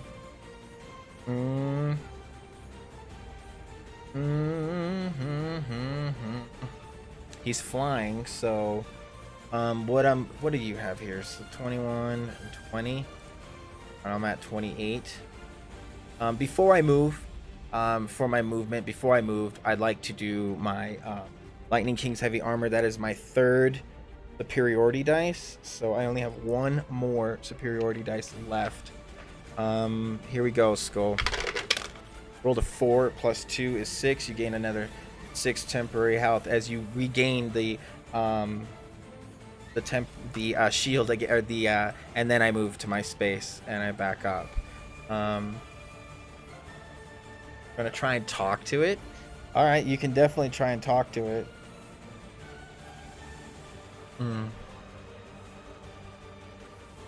If all fails, set the webs on fire. I wouldn't set the webs on fire. It's what's keeping everything from running at you. You get rid of the webs and it just they'll take a little fire damage, but then they can start pouring. You don't know what's gonna happen. But I as Max, my character, don't burn the damn fucking thing. So, it is now Skull's turn. Max, I back up. Megara has her little thing following. Bartender, for every missed arrow, I will have a round of the finest mead.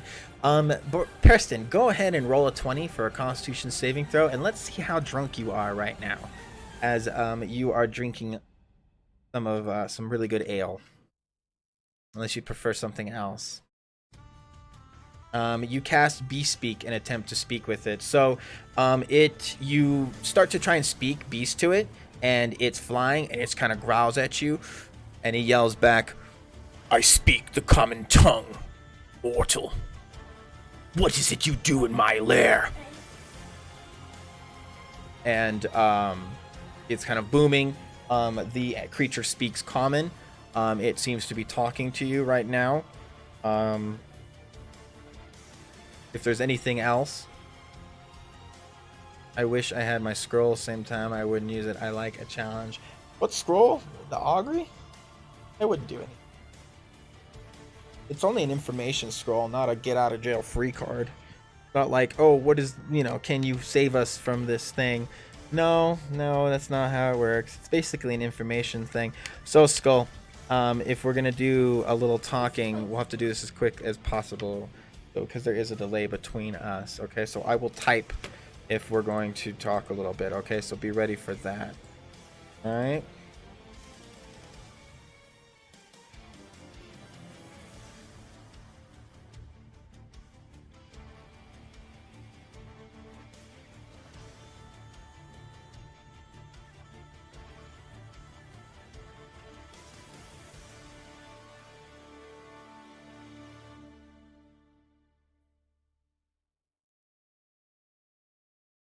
Wish I had my scroll.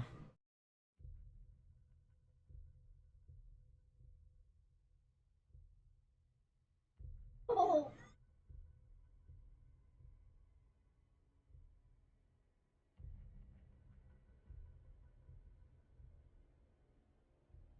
Mm.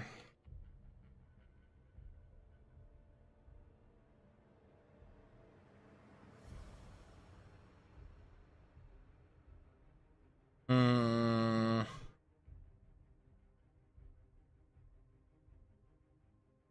Okay. Roll the 1. You're drunk.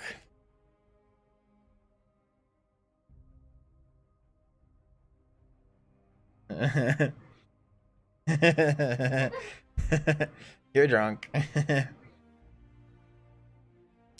You currently have disadvantage on ability checks.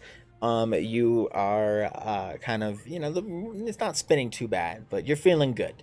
You're feeling jolly. You're at the first stage of drunk. You're only about 1 or 2 drinks in, so you're feeling good. But you rolled a crit fail, so actually you're pretty fucking trashed. Uh, you didn't think the drink was going to hit you, but all of a sudden you feel this rush as it kind of feels you. Something like kind of fills your head up like a balloon with helium, and you just feel the rush of drink kind of hit you, and you kind of woo. I back up a bit and say we only wish to get back the families. We didn't mean any harm to you and to what I am assuming minions. The creature flaps its wings at you, Skull, and he says,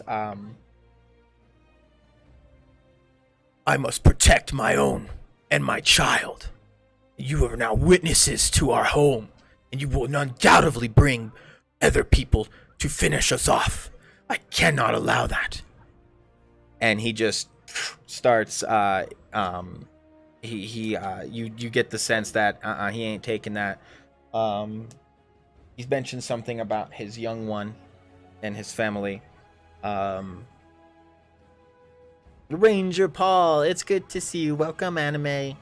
I'm not drunk. You're drunk. I scream at no one. Love it, love it. As I, Allison, want to fight him. So with that, nothing happens. Pyro, you are up. You got a manticore staring down our breath. I'll roll for you. Roll a 7. God, this teammate sucks balls. 7 plus 7, 14. Look at that. So, Megara is behind. She shoots a fireball, and she rolls a 1d10. 2d10, actually. 2, 7, 8, 9. Dealing 9 damage as he snarls at you, Skull. Megara kind of, she's like, he's not having it, and she shoots a fireball, hitting you in the side. She's kind of playing with her friend because he's not feeling good, so trying to make him feel better. Oh, he's, when can I play? We will definitely. I like your creature or your character sheet. Make him a level 4. Not make him a level 1. Make him a level 4. And then you tell me you know how to play D&D. We can go through a practice session. We can try the training arena. Okay. Make your character level 4, and we're good. He's good. He's a level 1. I liked what you did, D&D Beyond. That's fine. Make him a level 4, and we will be in business. Pro, you are up. Because I want to see you play too. Ranger Paul, this is Preston Miller. This is a friend of Pro's. He has also been wanting to get into a little D&D as well. We have been looking for people to play, so it would be nice to have some. I'm looking for about at least 2 more people to play in the game. We have a long campaign and story running. We've been playing for about a year now. We have a lot of. I plan like crazy. I'm so freaking ahead. It's so funny what I was doing today. It's like we're not even going to get to that today, but I was worried we would. But I'm really excited for Port Demi and for the Moon Melon pastures and the boat ride. If we go on a boat or we can walk, depends what we do. There's just I'm level 4. Okay, so if you go back to D&D Beyond, there should be an option to press X on the top right corner of character build. Right when it's doing like first choosing him, I believe. I can walk you through that. Oh, Max, I have some questions about my character. What is the best way for me to contact you about them? You can whisper me, send me ravens. If you're comfortable emailing me, or if you have a backup email, I have an email I use for the channel. Let me try and trying to see if I can whisper you right now.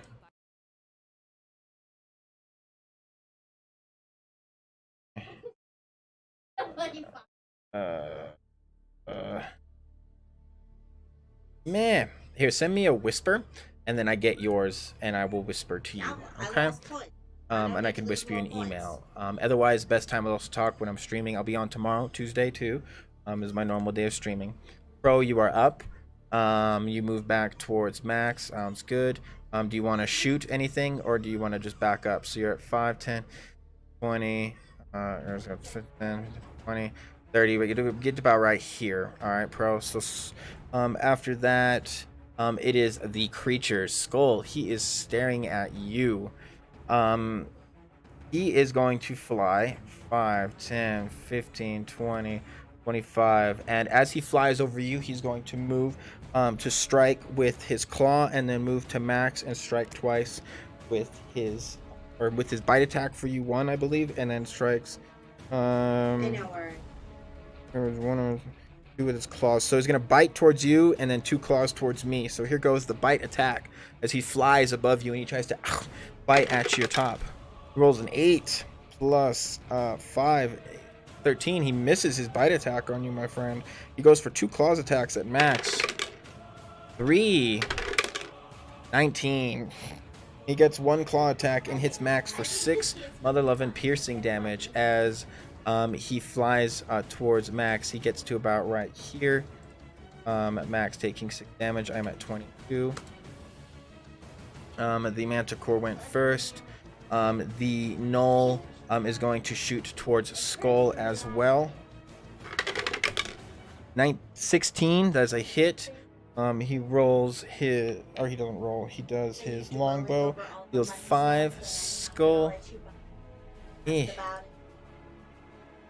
Skull, you see an arrow fly towards you in the last second. You see as you're distracted and you dodge as he leaves, roar, and he clamps down. You dodge, but all of a sudden you take an arrow in the side and take 5 damage as, god damn it, as his little minions hit you again. 22. Alright, the Manticore is flying above you. Just barely 10 feet in the air. Team should be bothered finding him. Can't ask me that. You people have cloth in your ears. Where's the glass of water? I stay stumbling. You see a maiden come out of the woodwork close, and she has a brew. And she hands you a little potion. It is yellow colored, and she hands it to you and she says, here, take this. Do you take it? I'm trying to sheet and click on builder and then right click the side where there are level options and I just click 4. Yes.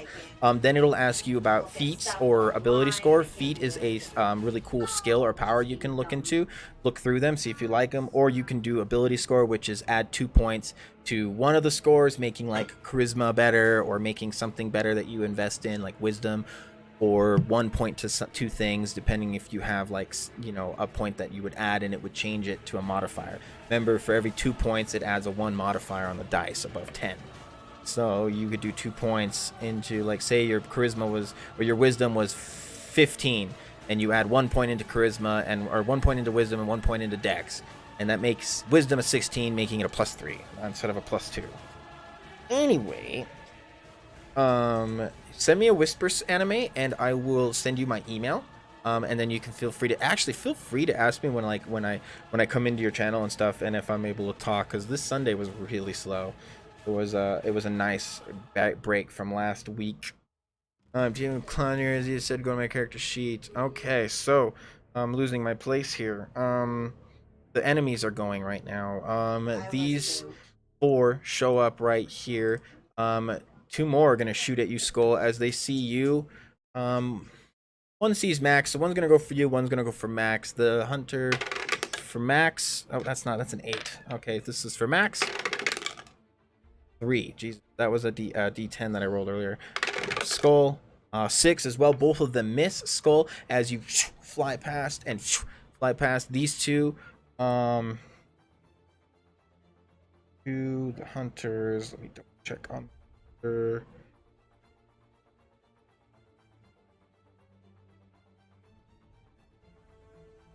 Attacking us? Why are we not attacking him? Because we, I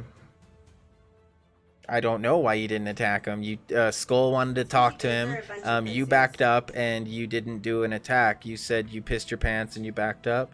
I think you tried to do a bow earlier, and you didn't attack or anything. I don't think permanent roll 20 was basically rolled a 1. You killed yourself, so you rolled a 1. So we're not attacking him. So you missed your shot. That's what it was. Oh my god, I'm sorry. All right. So with that, the enemy has went. Maxie gets to go next. I see the Manticore in front of me, and I just yell, "Oh hell no!"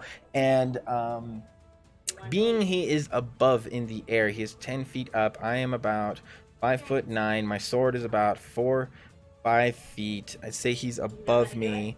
You know what I'm gonna do? I will give you the. How much damage would I take if I did this? 22, and I take a porter. Porter gives me 1d10. Why don't I the 1d10 out? So, to gain some feet, I throw down the porta boulder. This magical item I found in the Wave Echo Cave. I throw it down to my feet. As soon as it hits ground, it grows to 10 feet high. I put it under me. It gives me 1d10 damage. That's a 12. Why the fuck? Where's my d10?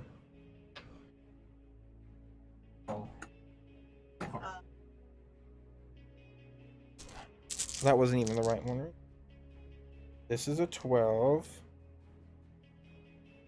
Come here, D10. Oh, I have you. Well, we're rolling it then. Alright, we're rolling it here.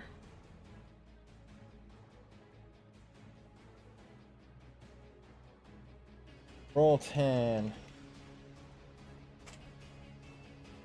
I take 5 damage. Yeah. As I throw this boulder underneath me and it pushes me up. I kind of almost lose my footing. I'm going to say make an acrobatics check for me. Roll a 3. As I roll a 3, it hits me. I lose footing, so I'm going to have a disadvantage on the attack.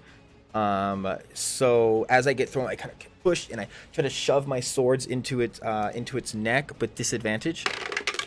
Rolled an 8. Rolled a 14. 8 plus 6, 9, 10, 11, 8, 9, 10, 11, 12, 13, 14. It's 14. Oh man. Okay, so I throw this boulder down. You see the boulder come down. I throw it down. It is a gray. It has a blue glow, gray inside. Is a 10-foot square. It is right here. Throws down. It is blocking this path right now, actually. So like I thought it was the people moving that used to have the. I gotta move this guy. Not moving. Yeah, I'm on top. I move, or I do it like right here. I do it underneath. Manticore above us all. I hit the damage, so I roll 2d6. So 5 and 6, hell yeah, plus 3 is 6. So 11, 12, 13, 14, 15, 16, 17 motherfucking damage. And I'm going to do my action surge as I stab up into the neck. So I throw down the porta boulder. It pushes up on my feet. I kind of almost lose my footing. I strike down. I try to do an X into the neck. I hit with both my hands. I roll a 20 2 times, so 1 time. So I gotta roll 1 more for the second hand with disadvantage. So 2 and 19. So the second one does not hit. So I roll. I'll take the lesser damage. So 5 plus 3 is 8. So 8 damage, not 16. 8 damage, and then I roll for action surge. Using my action surge, I roll a 20 and a 10. 10 plus 6 is 16. At least I hit. That deals another 1d6 damage, so 8 plus 5, 6, and 8, so 16 damage. So, this Manticore, as I stab up into its neck, I deal 16 damage as you hear it yell, "Bruh!" as I do a very complicated move.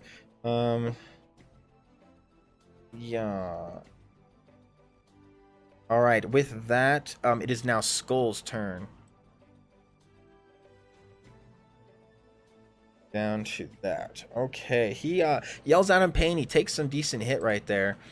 My polder.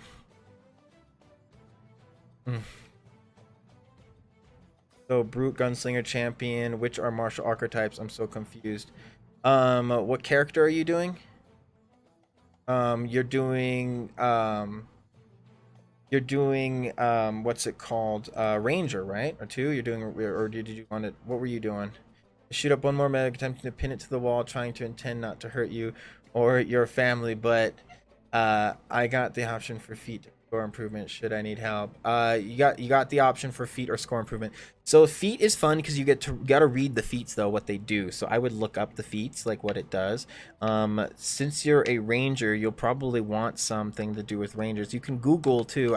I can help you with this. I just can't help you with this right now.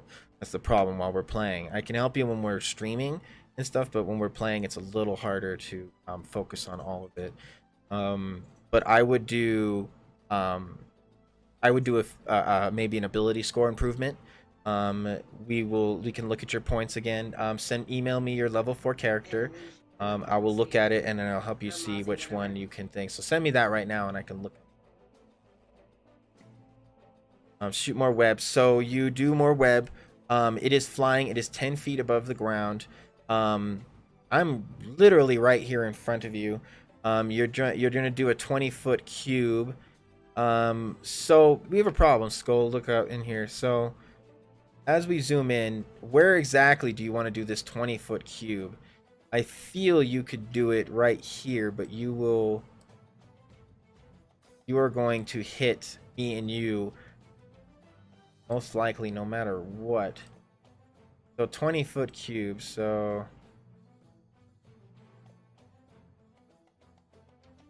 so 20-foot cube. There you go. 20 foot, 10 by 10. Where exactly would you want to put this? There's wall here, and it can't go. I could say it could go maybe a little bit right here, but you're still gonna hit yourself, no matter what. Maybe go behind it, or above it, or something. You can back up and try to hit it above it to the roof, or you want to web it. You want to web it. I get what you're saying. Okay, you want to web it. So I have an idea. So you back up a couple of feet. I'm still there. You do about a 20-foot web right here. He's right here in front of me. There you go. He's webbed. So, well, let's do his dexterity saving throw against your 15. He'd rolled a 2. What a shitty roll. 2 plus nothing. 2 plus 3 is it doesn't matter. Why am I even adding that? He's restrained. As he is restrained, his wings crumble and he actually falls to the ground, taking, I'll say, 2d4 or 1d4 bludgeoning. 2d4 bludgeoning. 3, 4, 5. So he gets wrapped up. He is now restrained.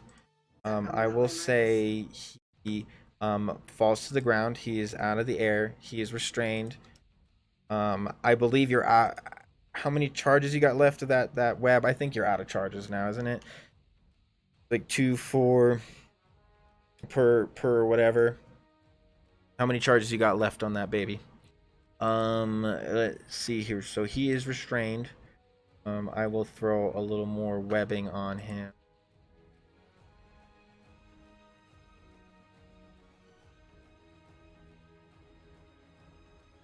Then back up behind the pillar. Later when the session ends, I'll back up behind the pillar. I'll not hurt your family. Okay. Alright, so he's there. So you back up behind the pillar. You get to about pro. I believe. Okay, so next will be Pyro. You are up. A Manticore.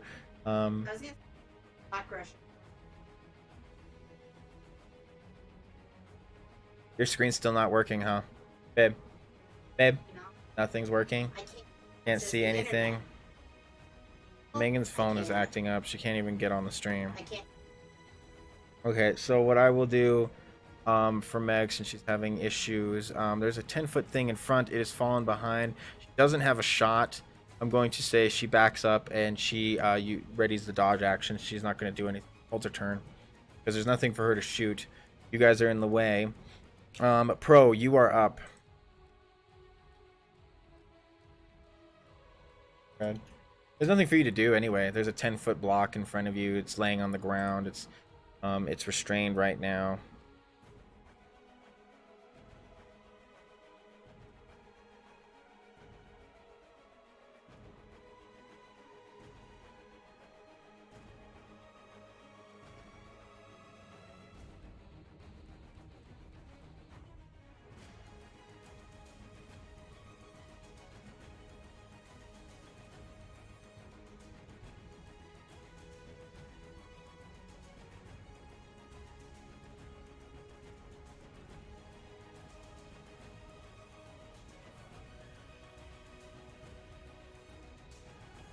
If the webs aren't anchored between two solid masses, such as walls or trees layered across the wall or ceiling, difficult terrain that might leave the area.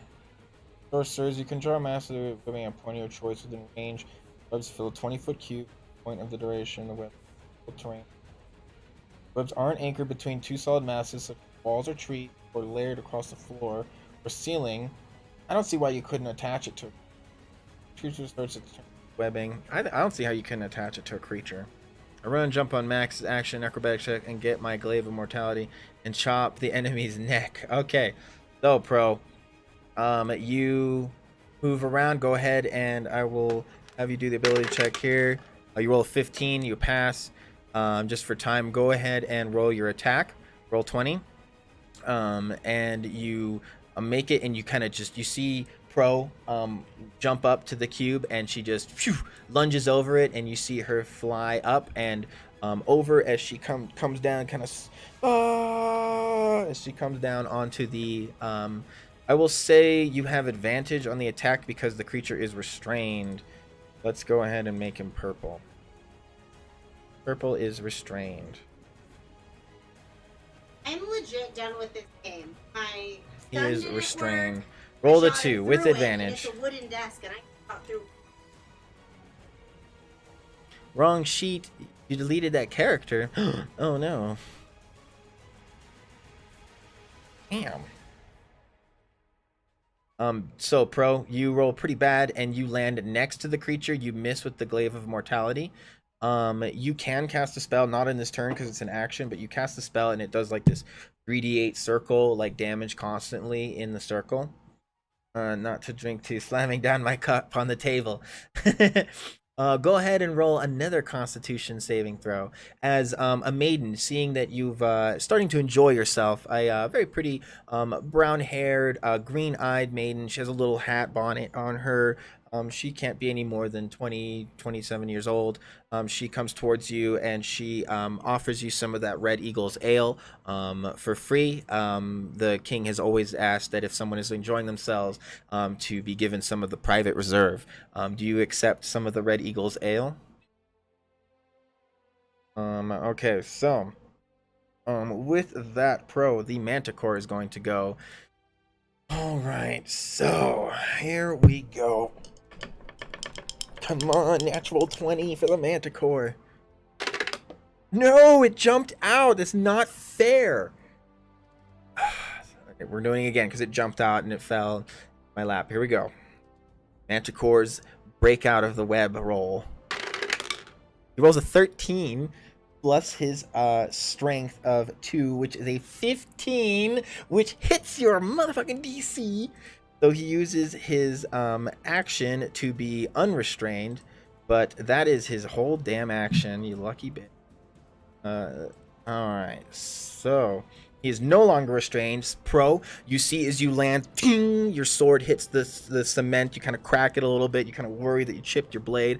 All of a sudden you look and you just, as he sits up, his kind of tail just unravels and he looks towards you as he rips the webs with his wings. You see them spread out a little bit. One of them hits the kind of the edge of the wall next to you, and he just looks at you and Max and as he spits towards you. And after that, so these creatures, they, how long is your, how long is the duration for spiked growth? It has been about 3. Duration is up to 10 minutes. Jesus Christ, and she hasn't taken any hits. Christ, it takes 2d4 for every 5-foot travel. Rain, ground is camouflage, looks natural. Any creature that can't see that was bullshit. See, that's what I'm talking save about. DC, recognize the terrain as hazardous before entering it. Oh, so I would have had them roll for that. Perception. First okay, off, soldier, so your main gun didn't kill these them, creatures. but then you were right in her so, fucking face with a.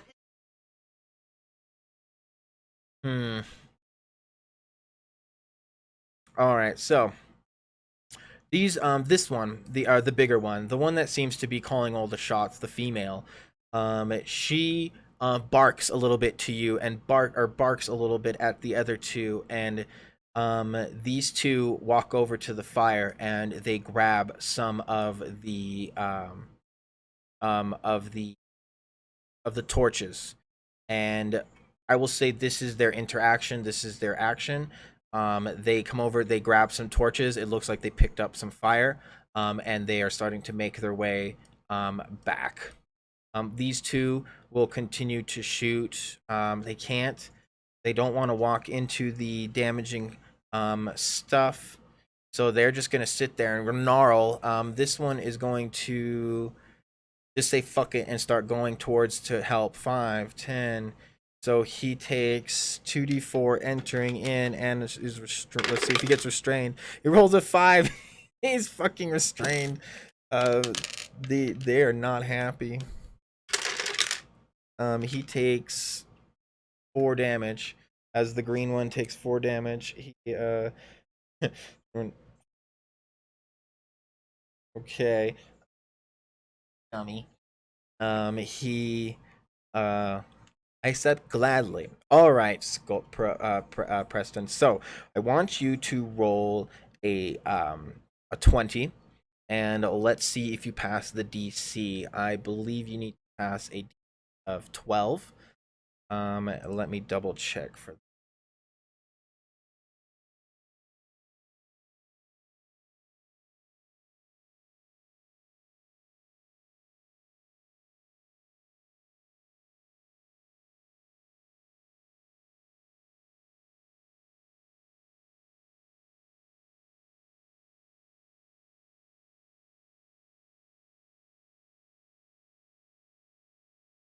Oh, I remember. The Wandering Dog.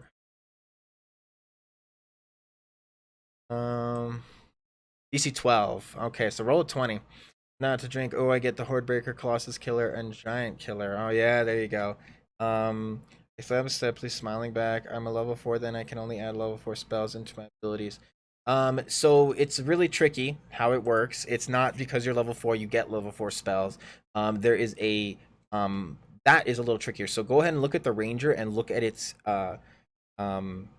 there's a tree for it, and it tells you at level 1 you have this ability, at level 2 you have this ability. Okay, so these two can't go. This one gets hurt. My music is more.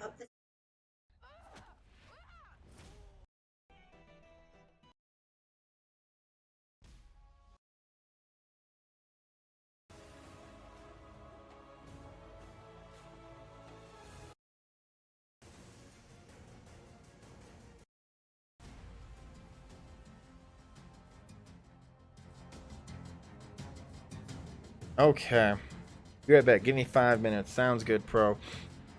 This not a good time though, because we are in the middle of crap. So the enemies are gonna go. Max can't go. So Max is seeing the Manticore. I'm above him. I'm going to jump up and jump down just like pro and go for a fucking hit. So I will do acrobatics check first. Roll the 12. Okay, I'll take that. Yeah, 12 plus my acrobatics, which is a 2, so 14. Okay. And then we go for the attack. Roll a 15 on the first hand.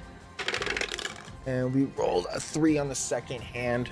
I'm going to use luck, my second luck of the day. I've used 1 luck already. Here we go for a reroll. That's an 8.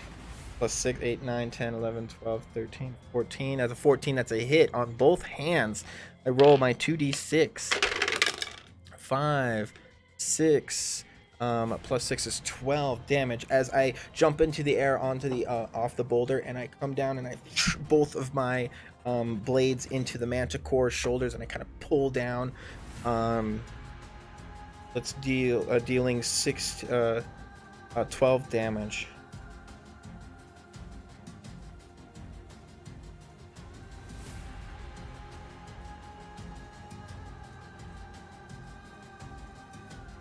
Okay, not bad. The creature yells out, and after that, I'm going to move. I'm going to back up a little bit too, but 5, 10, 15. He gets an opportunity attack on me. He rolls a 19. Dealing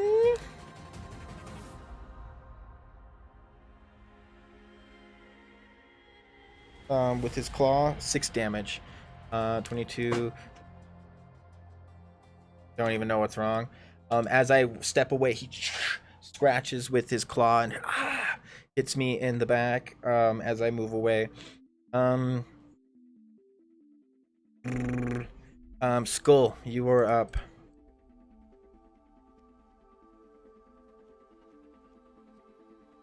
All right, so I accept gladly, smiling back. So as you take the Red Eagle's ale into your up to your nose, seems to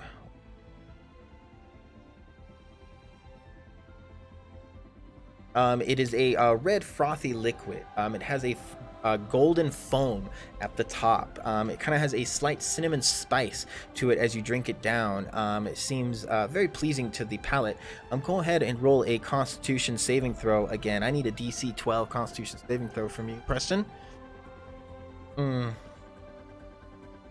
I will not hurt you as I pull out the toy soldier figure and I use its blade ward on myself and shoot one calling the shots. Shoot the one calling the shots. Okay.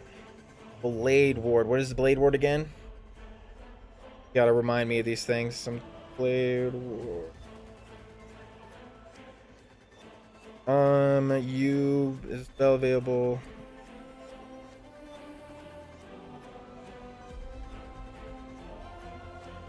It'd be nice if it just gave me the spells and thing. You extend your hand and trace a sigil warding in the air until the end of your turn. You have resistance against bludgeoning, piercing, and slashing damage dealt by weapon attacks. Is her thing a weapon attack or a natural attack? Or unarmed? I don't say it's a weapon, it's her hands. So it's on you though. One action is a cantrip. Takes you around, so it's an action. You now have resistance till the end of your next turn.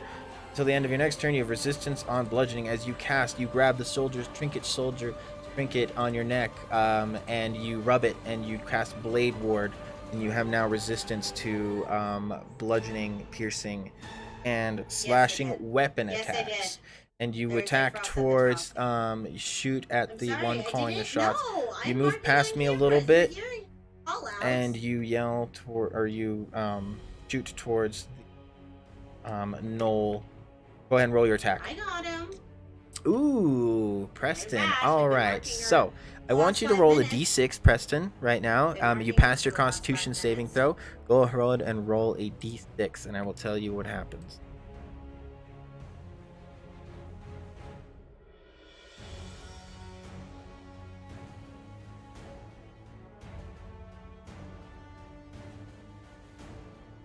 Or actually, no. So you since you passed your Constitution saving throw, you now have immunity to fire, or you have resistance to fire damage for 16 hours. And you, as you feel this immense pressure in your tummy, you feel the urge to belch, and you You burp, and out comes a small little flame, in a little 5-foot as you blow into the air. As the Red Eagle's ale has a fire effect to it. Okay, the rolled me. I couldn't hear after I rolled 17. Sorry if it's too loud.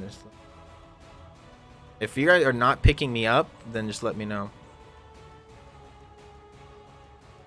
All right. So just exclamation roll d6. Roll to 13. You are not in the air. You are on the ground. Okay, back. It's in here. Get swole for a fight. Do 3. That's okay.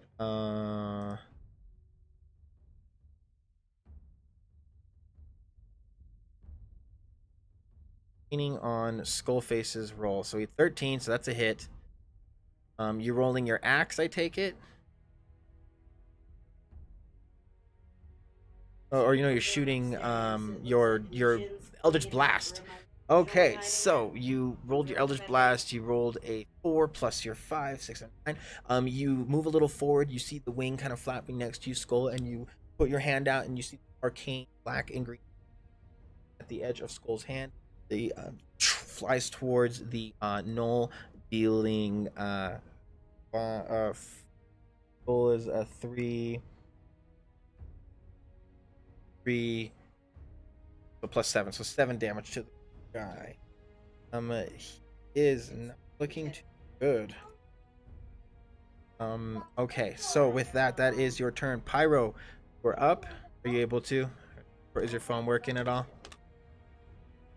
Says, so it's a little tricky. There's a lot covering you.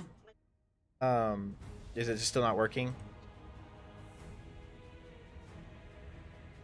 Okay.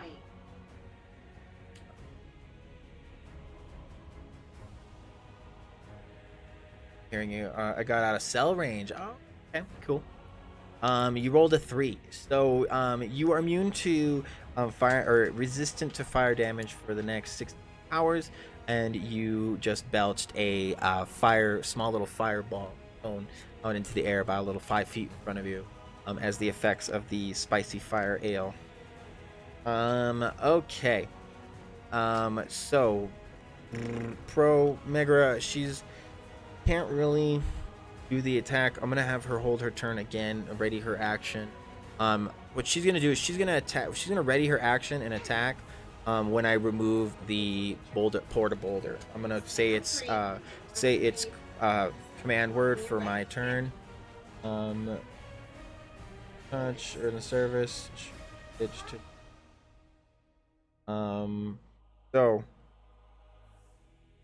It is Pro's turn. You are up, Pro.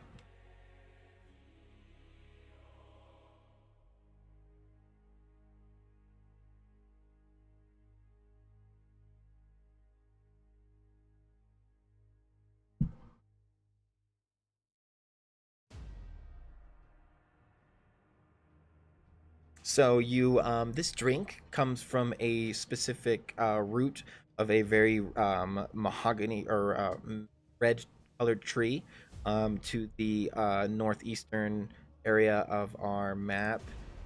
You see here in front of you map of our continent, Othiost. We are right here near Feywater. This is where we are actually located. Just a bit near Feywater. We are saving this town. Our country is up here. You actually are in this territory of Dracovia, at the right here at the mountain base. Most likely past either Proud Glen, Riverwood. Our last adventure took us to a town called Fandolin, about 240 miles. Right, we had our first campaign here. This was a pretty fun, exciting adventure. We went through all these places. Cragmaw Castle was the module. And this is our first campaign, was the module. But it was, I inserted into our storyline, how we play a little bit. But yeah, these are our territories. We are currently trying to head south. Our mission takes us a recent assassination attempt on the in the kingdom has led us. The clues have led us to melon pastures down to the south over, and we are planning to take Port Demi and ride a boat ride down south.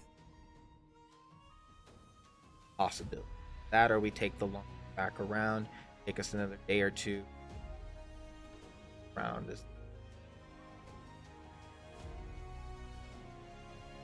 All right, Pro. Mission Spire takes her shot. Her finger slips and she misses. Bro, you are rolling like shit today. What's going on? What's going on, huh? What's going on? What's up with that? Pro goes. The creature is now going to go as it stares at Pro, Max, and Skull. He is going to do his tail whip attack as he does 3 tail spikes towards Skull. You see him as the tail whip towards you. Here goes Skull, Max, and Pro. Skull, you are in the lead. Taking 15 for Skull. That's a hit. Taking 9 for 6 for Max. Plus, damn it, you're supposed to be.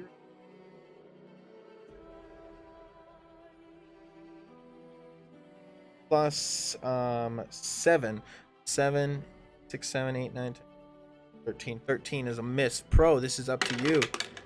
18. Wow. So I'm just dodging everything like a beat. Skull, you take 7 piercing damage, and Pro, you as well. 22, 20. You're at 15 health, Skull. Pro, you are at 13 health. Back the fuck up. Okay, so that was the Manticore's turn. Creatures are going to go.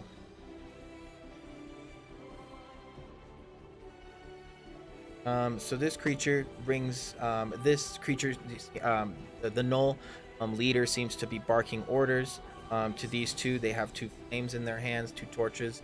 They bring them over to the webs over here, and they bring the fire down. They end up burning about this much area of web. We'll say they clear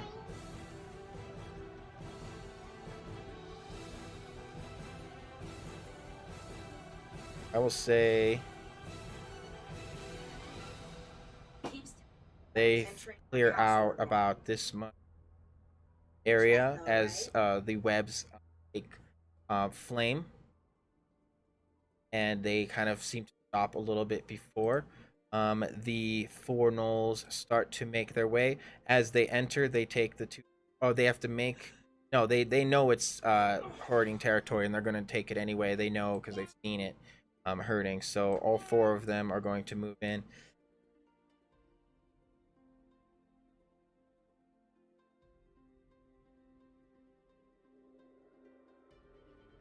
Oh, I didn't.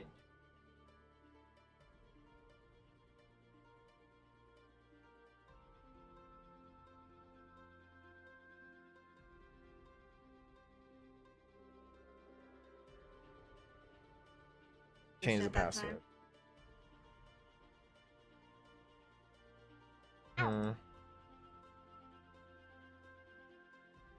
Okay.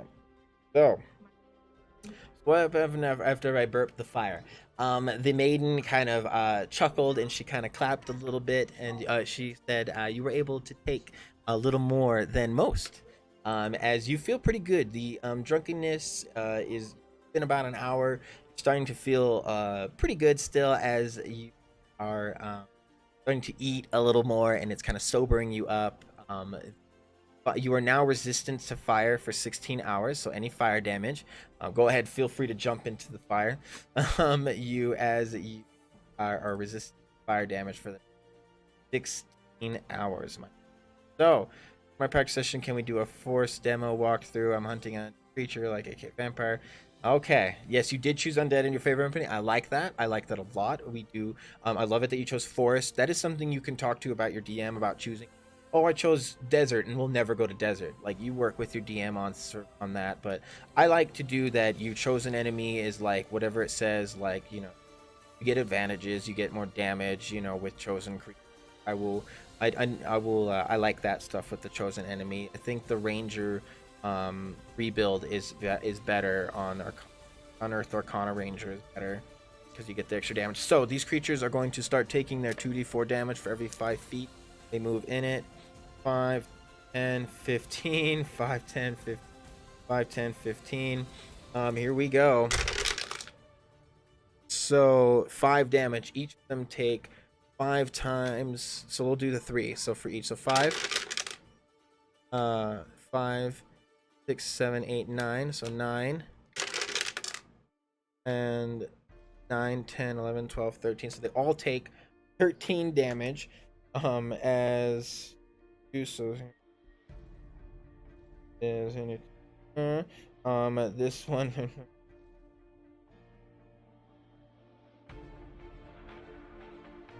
not too good. They take a lot of damage coming across that for they walk in that pretty cool little thing. Okay, so they start running towards. Oh, the other person also takes another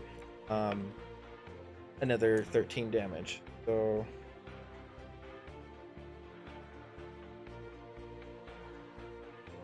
okay, sounds good.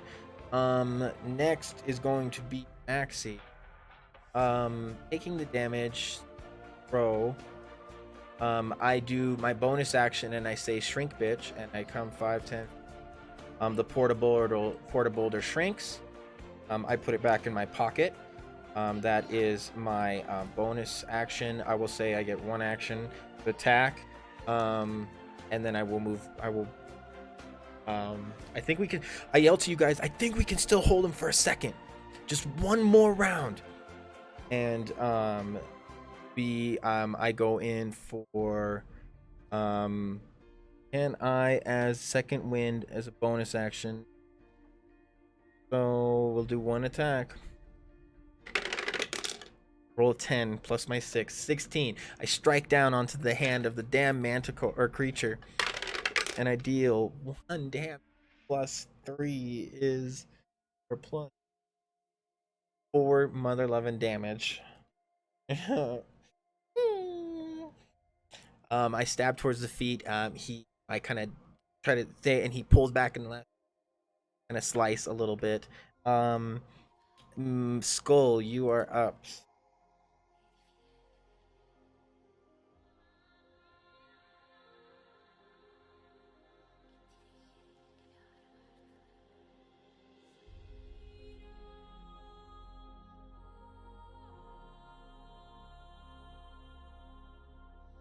Set self on fire. Set self on fire. There are damn. Wish I had this in. Had it in. That was in the mission. I could use this to scare or hurt the beast, or I could use it. My arrows. It says winking at the maiden. Yeah, we're pretty creative in here, man. Like, I'm pretty open. I have a crafting system, alchemy crafting system book I got from some crew. I recognize the system. I kind of mess around with it. None of us have really experimented. I've kind of have. You basically what it is. You have a base material, and then you have different other plants. They all have certain symbols. About 6 different symbols. So this symbol and this symbol mixed with alcohol creates this potion. So you kind of I'll give you the you can always give the list, but it's called the Alchemist Almanac. Pretty interesting. So Pro, you are up. It is your turn. Or Skull, you are up. Skull.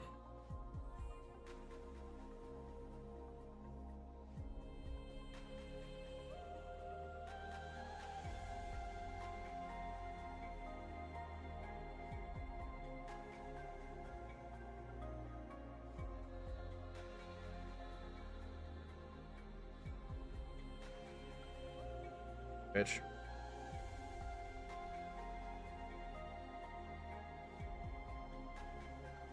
Use me and Missy step get to behind the pillar. Okay, sounds good. 5, 10. You easily get behind Missy step. No attack of opportunity as you poof 30 feet. That is your bonus action, I believe.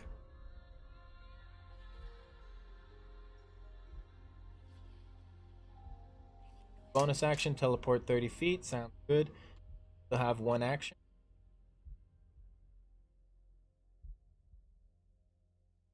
Create a healing elixir. And I drink my host potion of Raider healing. Okay, so that's 44 plus 4, I believe. Go ahead and roll 44 plus 4, my friend.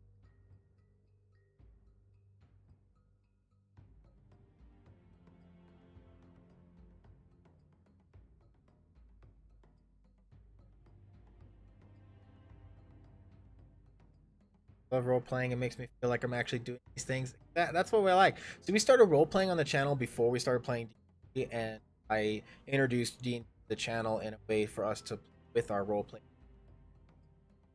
Some people like it, some people don't. So it's like, you know, kind of rough start. But 44 plus 4. That's what it is, Mike. 44 plus 4. As you pop the cork and this very sweet cherry-like flavor and pull it 4, 5, 6, 7, 8, 9, 10, 11, 12. You take 12 healing, my friend, as you go from 15, 7. I believe that is your max health, my friend. Go to max health. Boom. All right, Ranger Paul. We'll pop in tomorrow. We will talk about your character a little more and get you set up. All right, and we maybe a test run next week, sometime during the week. Arena, you know, basically a hypothetical situation, and we will test it out and see if you understand how to. I'm sure you do, and I will walk you through it too. Like, that's why questions, you know, 'cause I don't expect you to be an expert your time, of course. All right. You're actually the most interactive new person we have. That's true. We got a lot of quiet sometimes, but that's okay. So at that goal, you drank your potion. That is Pyro. You are up now. Good luck. Now the wall is down. You can move in position and get a shot down. Just gotta yell for us to duck a little bit. Here's to the heroes risking their lives for us. Yeah. Oh my god, though, this little combo right here has been fucking working. Like, they are just fucking dumbfounded. Like, they're not dumbfounded, but they can't come towards you. Like, they know it hurts them. Every 5 feet they move in it, they get hurt. And it's a 10-minute. As long as you don't take damage, you don't. They got the concentration, you know. But be careful now. You're in the open a little. I would shoot and back up. Motherfuckers gonna try and get you. He's not looking too good though. You see 2 of us in front of you. The porta boulder put away. Thank God I was able to have it again. Nice. It's basically a little square. It's a pocket, and then as soon as it hits, it has to hit earthen surface, and then it. So I can't do it on a ship. I can't do it. Huh? Yeah, it's the big ass creature with wings. Looks like a lion. Absolutely. So Megara gets in a position. She yells, "Get down!" As she stands, you see the view of the view facing towards her. She puts her hand erect, gathers a huge fireball. That is a hit, my friend. Yeah, go ahead and roll. Oh no! Okay, I have it. Go ahead and roll your attack first too. Megara gets her hit, and she.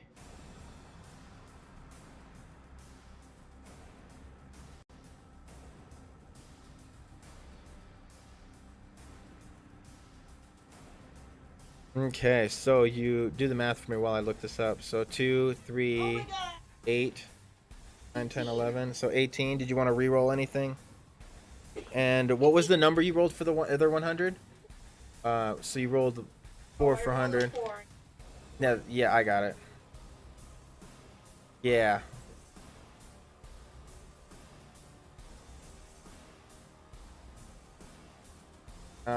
35, huh? Oh, sweet. Okay. Look up the continual flame spell for me while you do this too, but it's pretty self-explanatory. Megara, as she does the fire orb, is that the whole damage you're doing? How much was that? You re-roll any empowered spell, anything like that? So how much?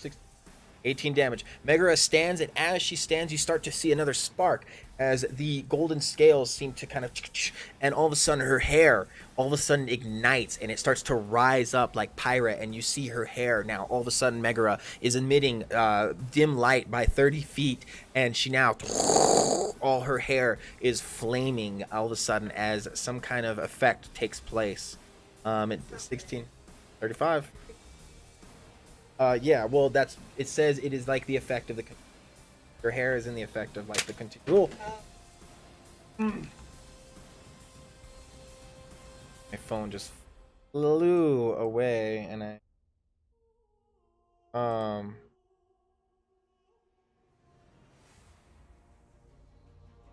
for about the next 3 hours.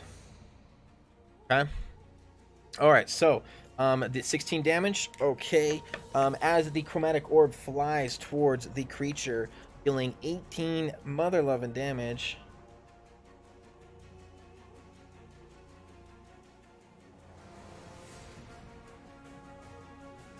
Oh my god, the Manticore takes the fireball to the face.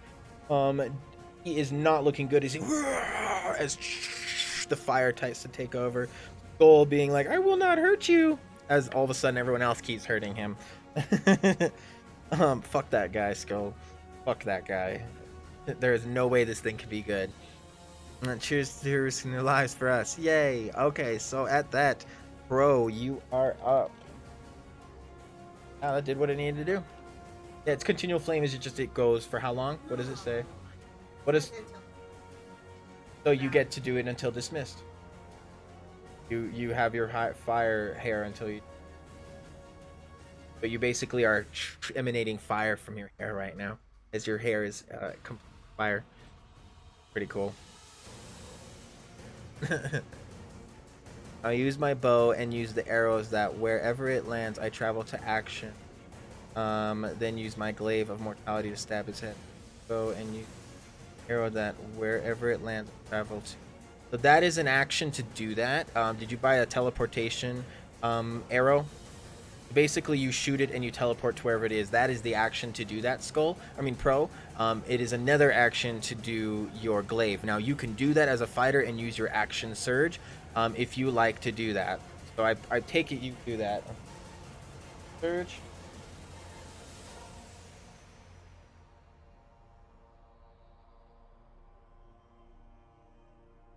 Case, okay.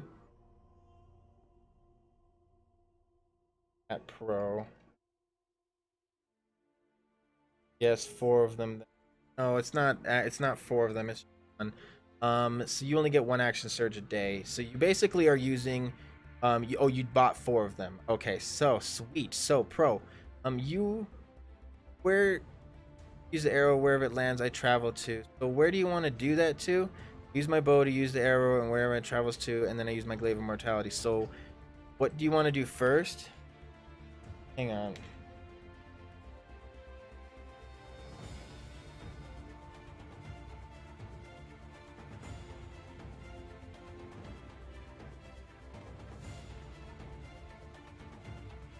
Okay, so skull and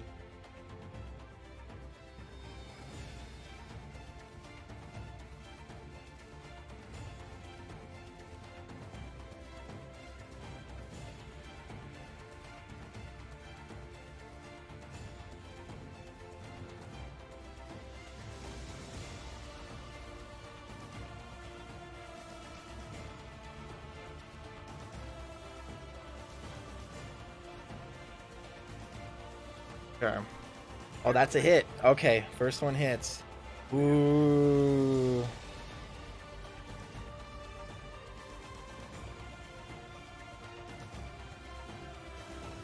What? Really?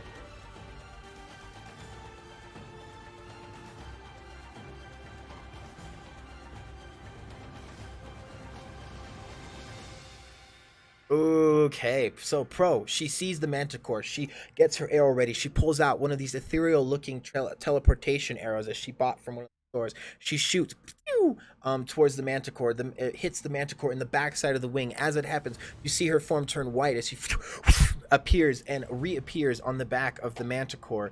As she reappears on the Manticore, you see her pull out her glaive. She yells out, "Action Surge!" as we both have used our Action Surge, and she stabs down into the Manticore, dealing 7 damage. The Manticore yells out as you stab into it. Your glaive comes out its shoulder. You are now pierced inside the Manticore as you being wiggled around and as you deal 7 damage. He is not looking too good at all. I want to go out and target practice. Yeah, right. So that was pretty fucking cool. What is that next is the Manticore.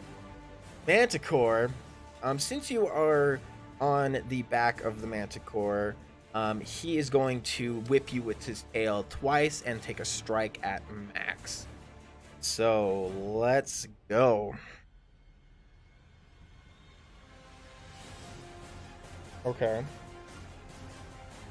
Network settings, huh? Okay.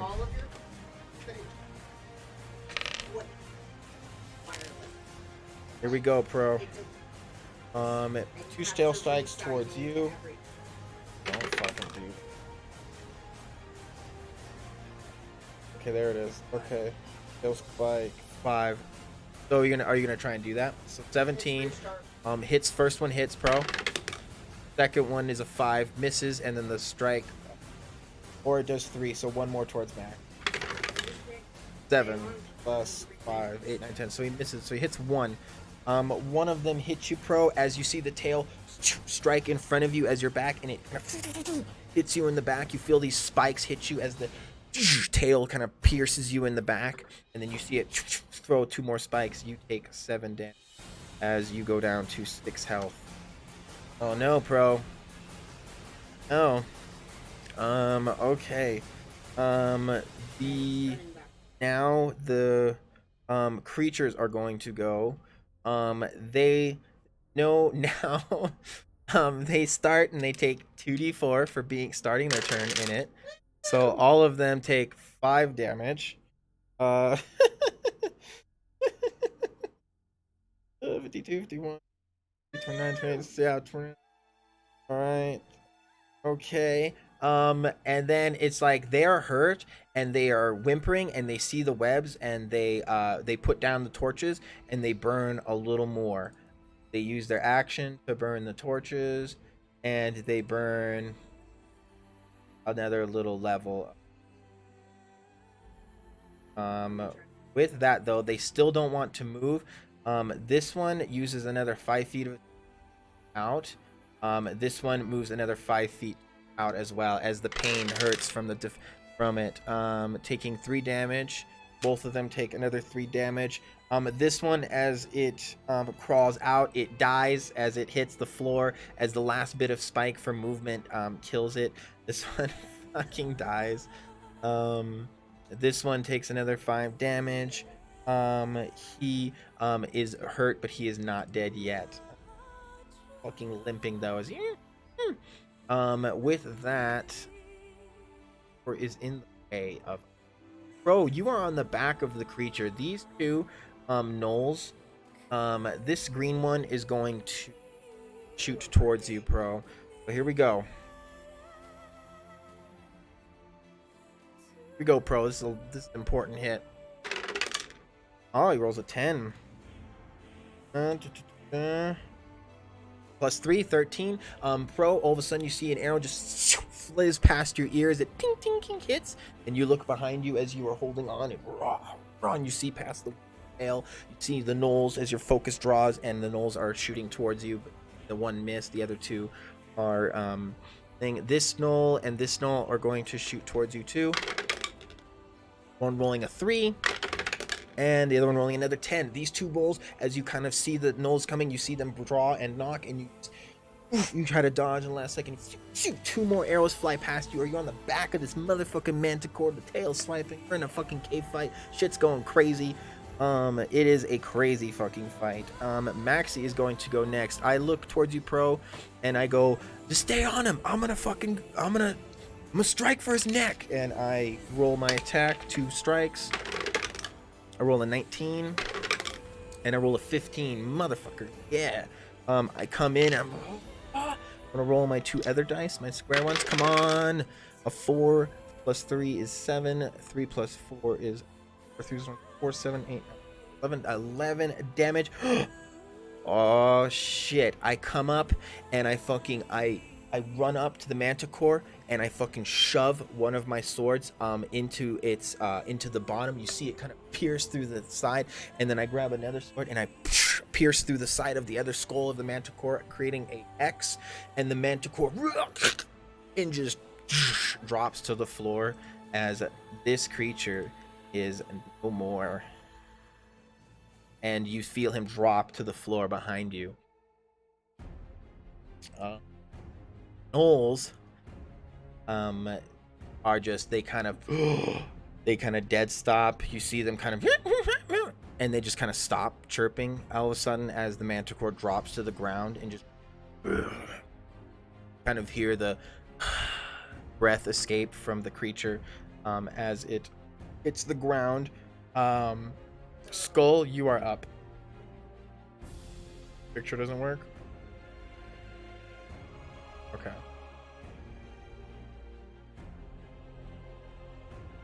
I call its heart. Oh geez, battle's not over. Yep.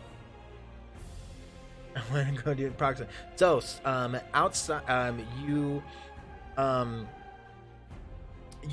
outside into the courtyard. You to your left, you are led out into an open pond-like area. Let me show you real quick the older map. I'm still working on a remake of it, but this is the map of our kingdom and what it looks like.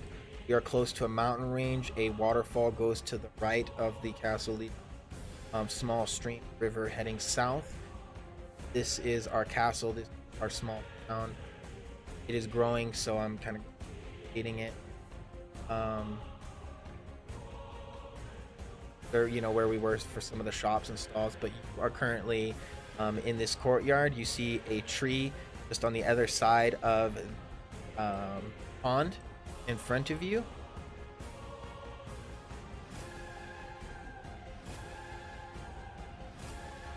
You find yourself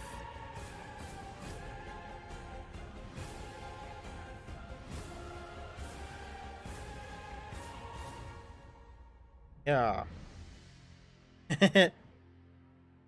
What kind of creature were you? You a human? Yeah, you are.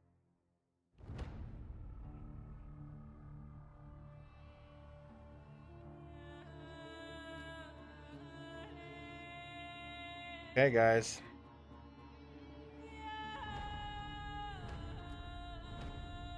Gnolls still staring at us. It is Max's turn. Skull's turn. I shoot for the female Gnoll. So if you guys want to know how to spell Gnoll, it is K-N-O or G-N-O-L-E. I mean G-N-O-L-L. Sorry, it's a really hard spelling. Elf. Okay, so I'll make an elf. Oh, all right. So that is the orange one right here.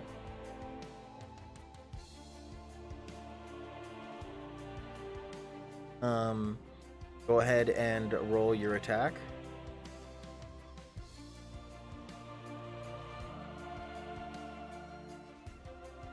Elf subrace. Okay, so half elf, half human.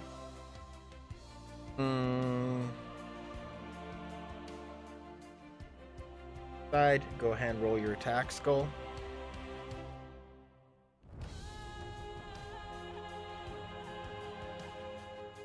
Rolls an 8. 8 plus. Are you using the Eldritch Blast? So 5, 8. That is a miss, my good sir.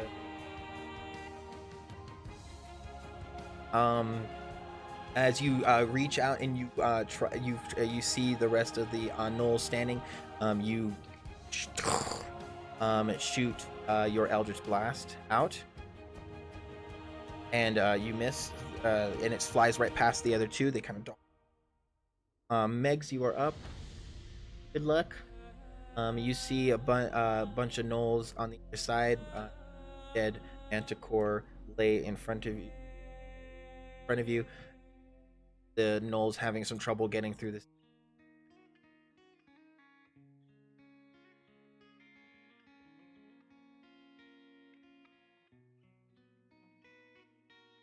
Okay.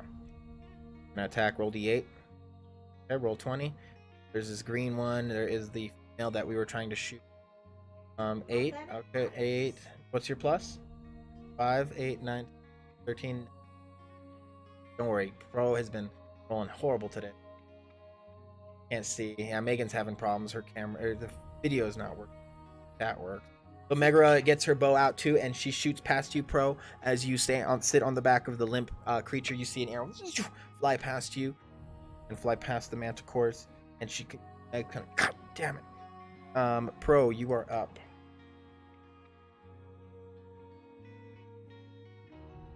Can't finish this fight before we go to, huh?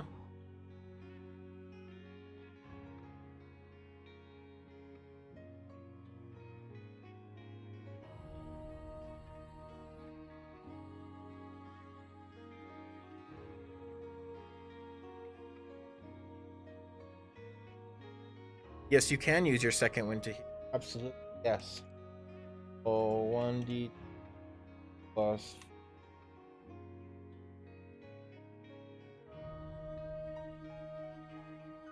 It is considered a bonus action.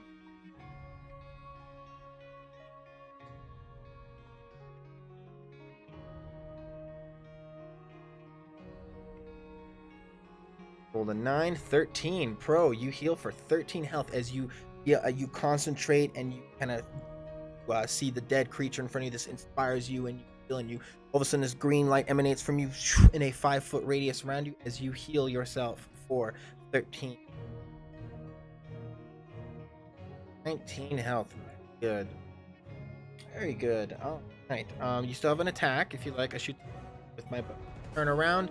You're still kind of on the back of the manticore, and you your blade is still attached inside it, and you kind of flip around, kind of have a seat. How you can flip your feet around when you kind of change seat, and you sit on the back of the manticore still. Wiggle your tail and shoot towards the green gnoll. You roll a 12 plus your thing. That is a hit. 4, 5, 6. You deal 6 damage to the no. This guy has still got some pretty good health. He takes the hit and breaks it off as well. That is now the creature's turn. So they all start their turn again inside the fucking difficult terrain.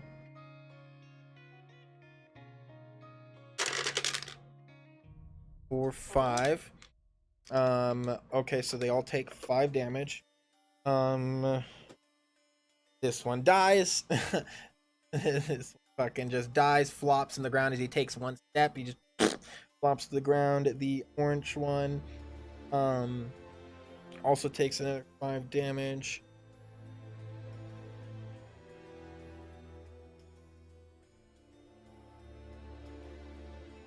Okay, and the green one as well, 5 damage. The one with the torch dies. The both have died with the torch. These two look and they're like, God damn it. And they are not in webbing, but they don't want to move too much either. So these two, this one's going to move aside 1 foot, going to move aside. All right, this one's actually, they're all 3 of them are going to shoot. 1 towards you, Skull. 1 towards 2 towards you, Pro. As again, these guys see you on top of their manticore and they are pissed. I rolled a 2 for Skull. These 2 are for Pro. Rolled a 7 for Pro. It's a miss. And a 14 plus their 3 is a 17. One of them hits. The longbow hits you for 5 damage. One of them dodges, Pro, and you kind of snicker. All of a sudden, another one hits you in the chest as you take 7 more damage. 19 makes it 12 health. That is the enemy's turn. Max is going to go next. I run barreling, charging 5, 10, 15, 20, 25, 30. It's as far as I can go. The webbing is like right there. That's as quick as I can go. I don't want to run into the difficult terrain. I ain't doing that. And I hold my turn. I ready my action for anything at me. I still haven't used my second wind yet. Actually, that's what I'm gonna do. I'm gonna use my second wind and roll a 1d10 plus my level, which is 5. So 1d10 plus 5 for me. Come on, no whammies, no whammies. Stop. 8, 9, 13. I get 13 more health, giving me 67. 29. Yay. All right, that's good for me. I will take it. You hear me yell out, and you see this green light emanate in a 5-foot circle around me as its center point as I take second wind. And I kind of stand and I'm like, all right, motherfucker, let's go. And I wait standing for the gnolls to come at me. Come at me, bro. Skull, you are up. What show did I say? So... as you step outside into the courtyard, Preston, you see the remnants of what a leftover party, as it's still being cleaned up a little bit of trash lying around left over for celebration of our near home return, our return home. You see across the pretty pond, and you kind of hear a couple of frogs and crickets around you, and it's very silent. Kind of nice and peaceful, and you take out your arrow and you aim across for the tree. Go ahead and roll an attack. Let's see if you hit your target. I'm looking for a DC of at least 10, being it is a tree and it's not very hard. Skull hit. We are in a medieval time. We are in a medieval fantasy world. 12,000th century, if anything. No technology. There's a little steampunky going on. We do have gunpowder. There's no time travel. There's no time travel as of right now. We do like different dimensions and planes, though. So 10, 6 plus, and you're gonna do branding smite, huh? I used the green one with branding smite, so 6 plus 3, so 6, 7, 8, 9 plus 6 is 15 plus another 6 is 15, 16, 17, 18, 1. You said 21, didn't you? 21. Yeah. All right. God damn. Which one? You're shooting the green one, right? Green one. Oh, wow. Oh, no. Roll a 20. Roll a 20, and then I'm looking for a DC 10. But roll a 20. You roll a 20 to see if you hit for your attack. It was a nice roll, though, for a 10. Anything under a 20 dice is mostly a damage. So let me see here. So, if I'm having you, yes, it will be. I'm excited. We'll probably meet you in Port. We'll see how things go. You email me your character. I think I'll whisper you for sure. If I don't get a whisper, you don't whisper me. Well, I have a backup. All right, Skull. So you deal with that 21 mother loving damage. The green one, as you do that with your Eldritch Blast, you look and you just, as you do with the branding smite, a light emanates. The green one sees this coming. You just kind of see the light just following, trailing behind it, as all of a sudden you just, the face, as you just disintegrate the first top half of this green gnoll, as he kind of has a U shape as he falls down to the ground. This guy is Pyro, you are up.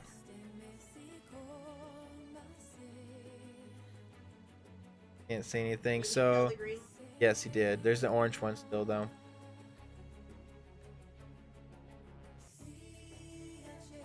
Ooh, you rolled a 20. That is a crit, Preston.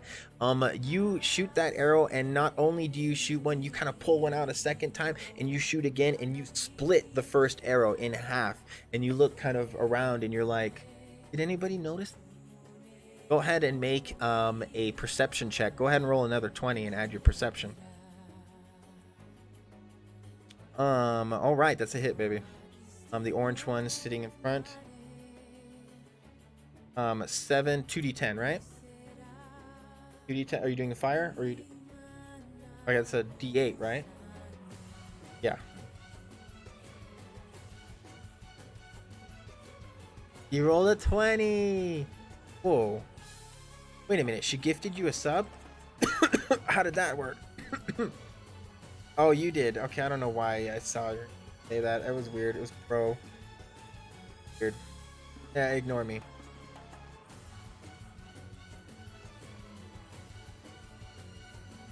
All right, you rolled a 6 plus 2 is an 8. All right, the orange one.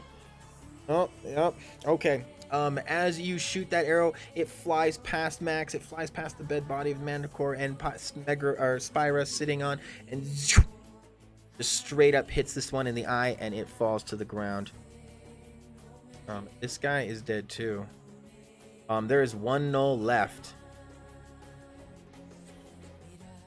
Okay. After that, it is Pro. You are up. You rolled a 20, 10 plus. So the what's it called? So if you have 13 points in it, you have a +1 modifier. So that means you rolled an 11, and you see in one of the windows of the castle, you see the same small handmaiden that you saw earlier, kind of clap as she noticed, she saw from afar in the window. You see the silhouette of the handmaiden looking down through one of the windows. She happened to catch you do your pretty epic shot. No way.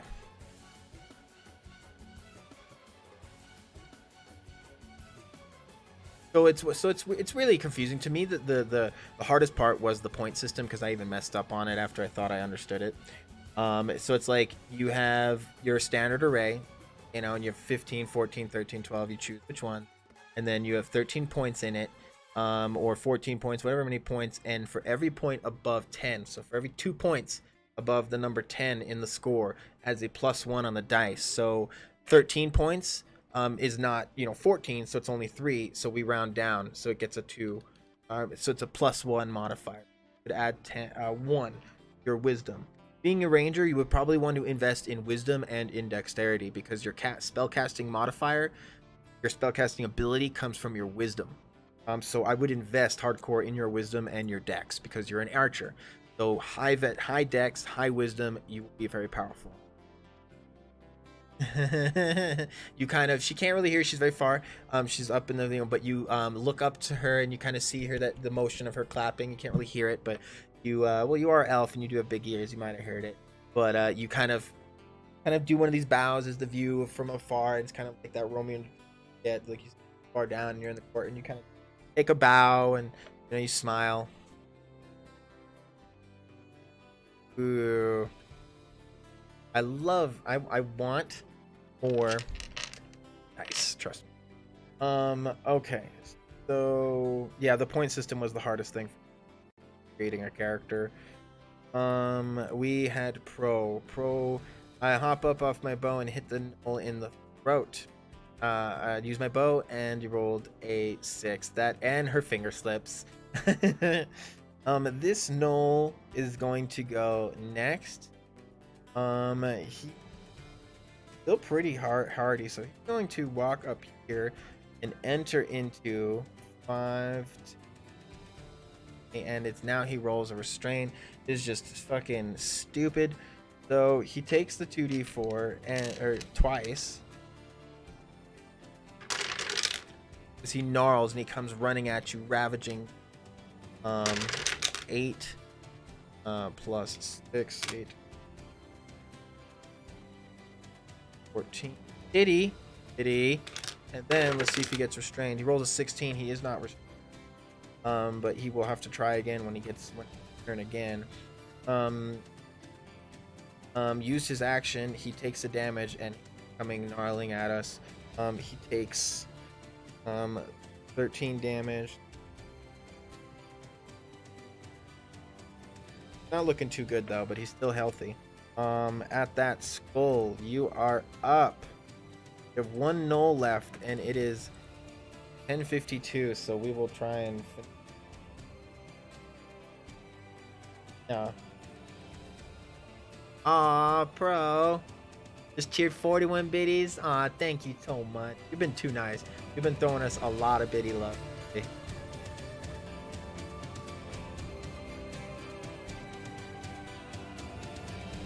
Coming in with the cheers. Look at those hearts. That's adorable.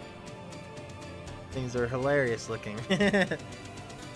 Oh, we got 460 people. We have a new, look at that. The population went up. You guys are awesome. It's been a pretty good week. I shoot the yellow null. Do it, man. Roll attack. Hit. 6 plus 3, 6, 7, 8, 9. 9 damage.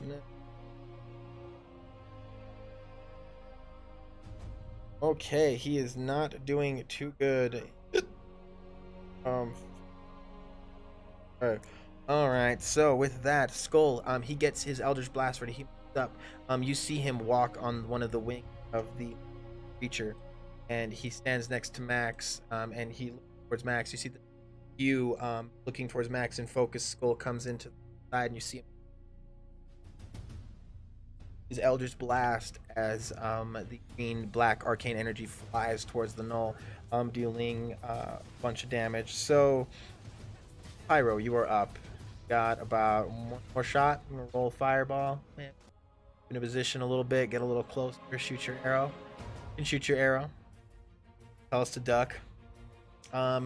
Little Phoenix hangs on your back as she kind of looks down at the creature. She's kind of looks down at the creature. She's kind of learning, seeing mommy in action right now as her little baby dragon travels with us. Okay. Her little baby dragon. These are our characters. I put her on your face. 19 damage? 19 damage? Jesus Christ. Yeah, 2d10. 9 and a 10. That's really good. Alright, so Megs walks into position, says, everybody get down. And we see her create this fireball. She does 2 firebolts towards the yellow null. The firebolts come, 19 damage. The firebolts inflame the null. Just turns to ash. In finish now. NK now. And bye-bye. As the fire finally, and it burns the last of the webbing as the fight is over now. All right, guys, I say we leave it at that. Everybody go to bed. I think we had a good ass fight. Thought that was really fun. That was our first Manticore.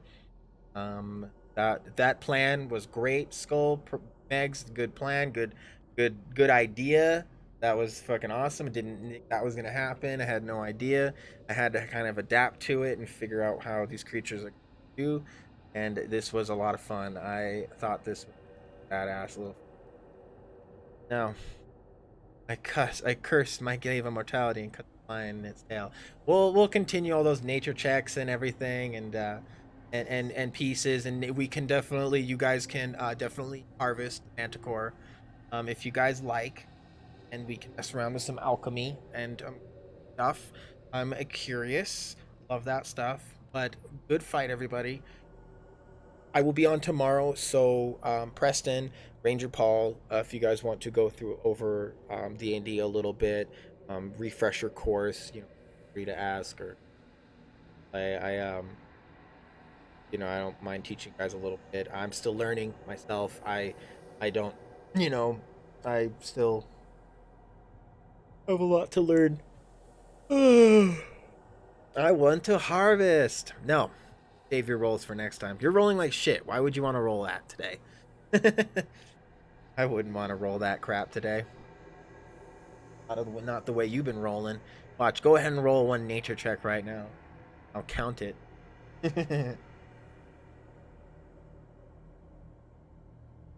Call the tail heart and brain. You know, fuck them all up with your crappy nature. Plus 0, you're -1. My nature is. Ugh. Wish me that email. You got it. I can do that right now. What you do is. There's anime. There she is.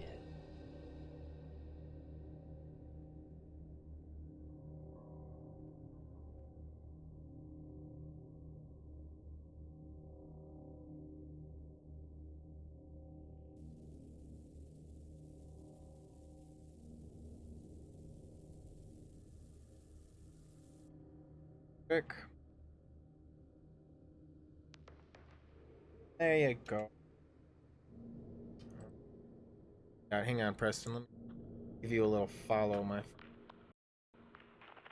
So awesome.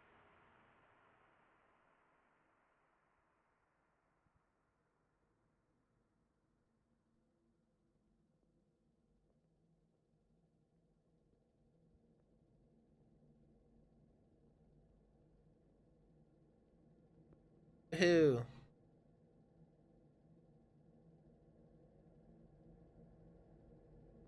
Boom.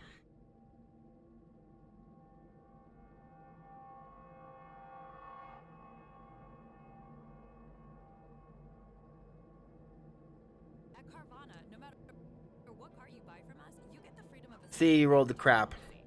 Rigged.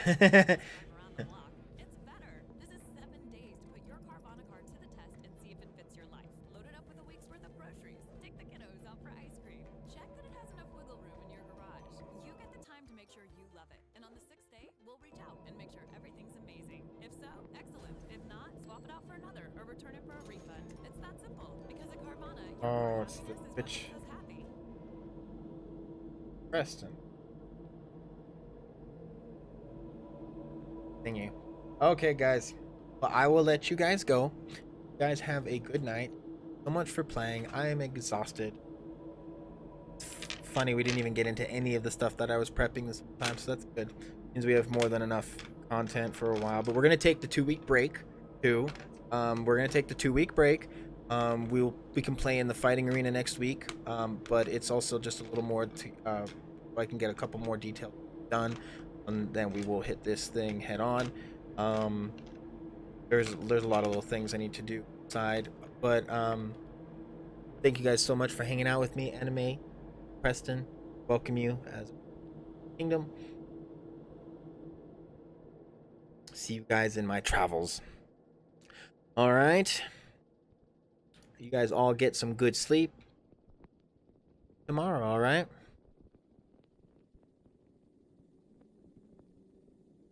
Go pro. Anybody lurking in the shadows? Hope you guys have a good night, a good morrow.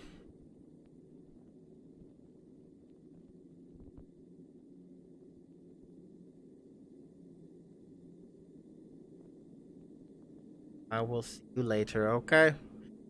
You sent the...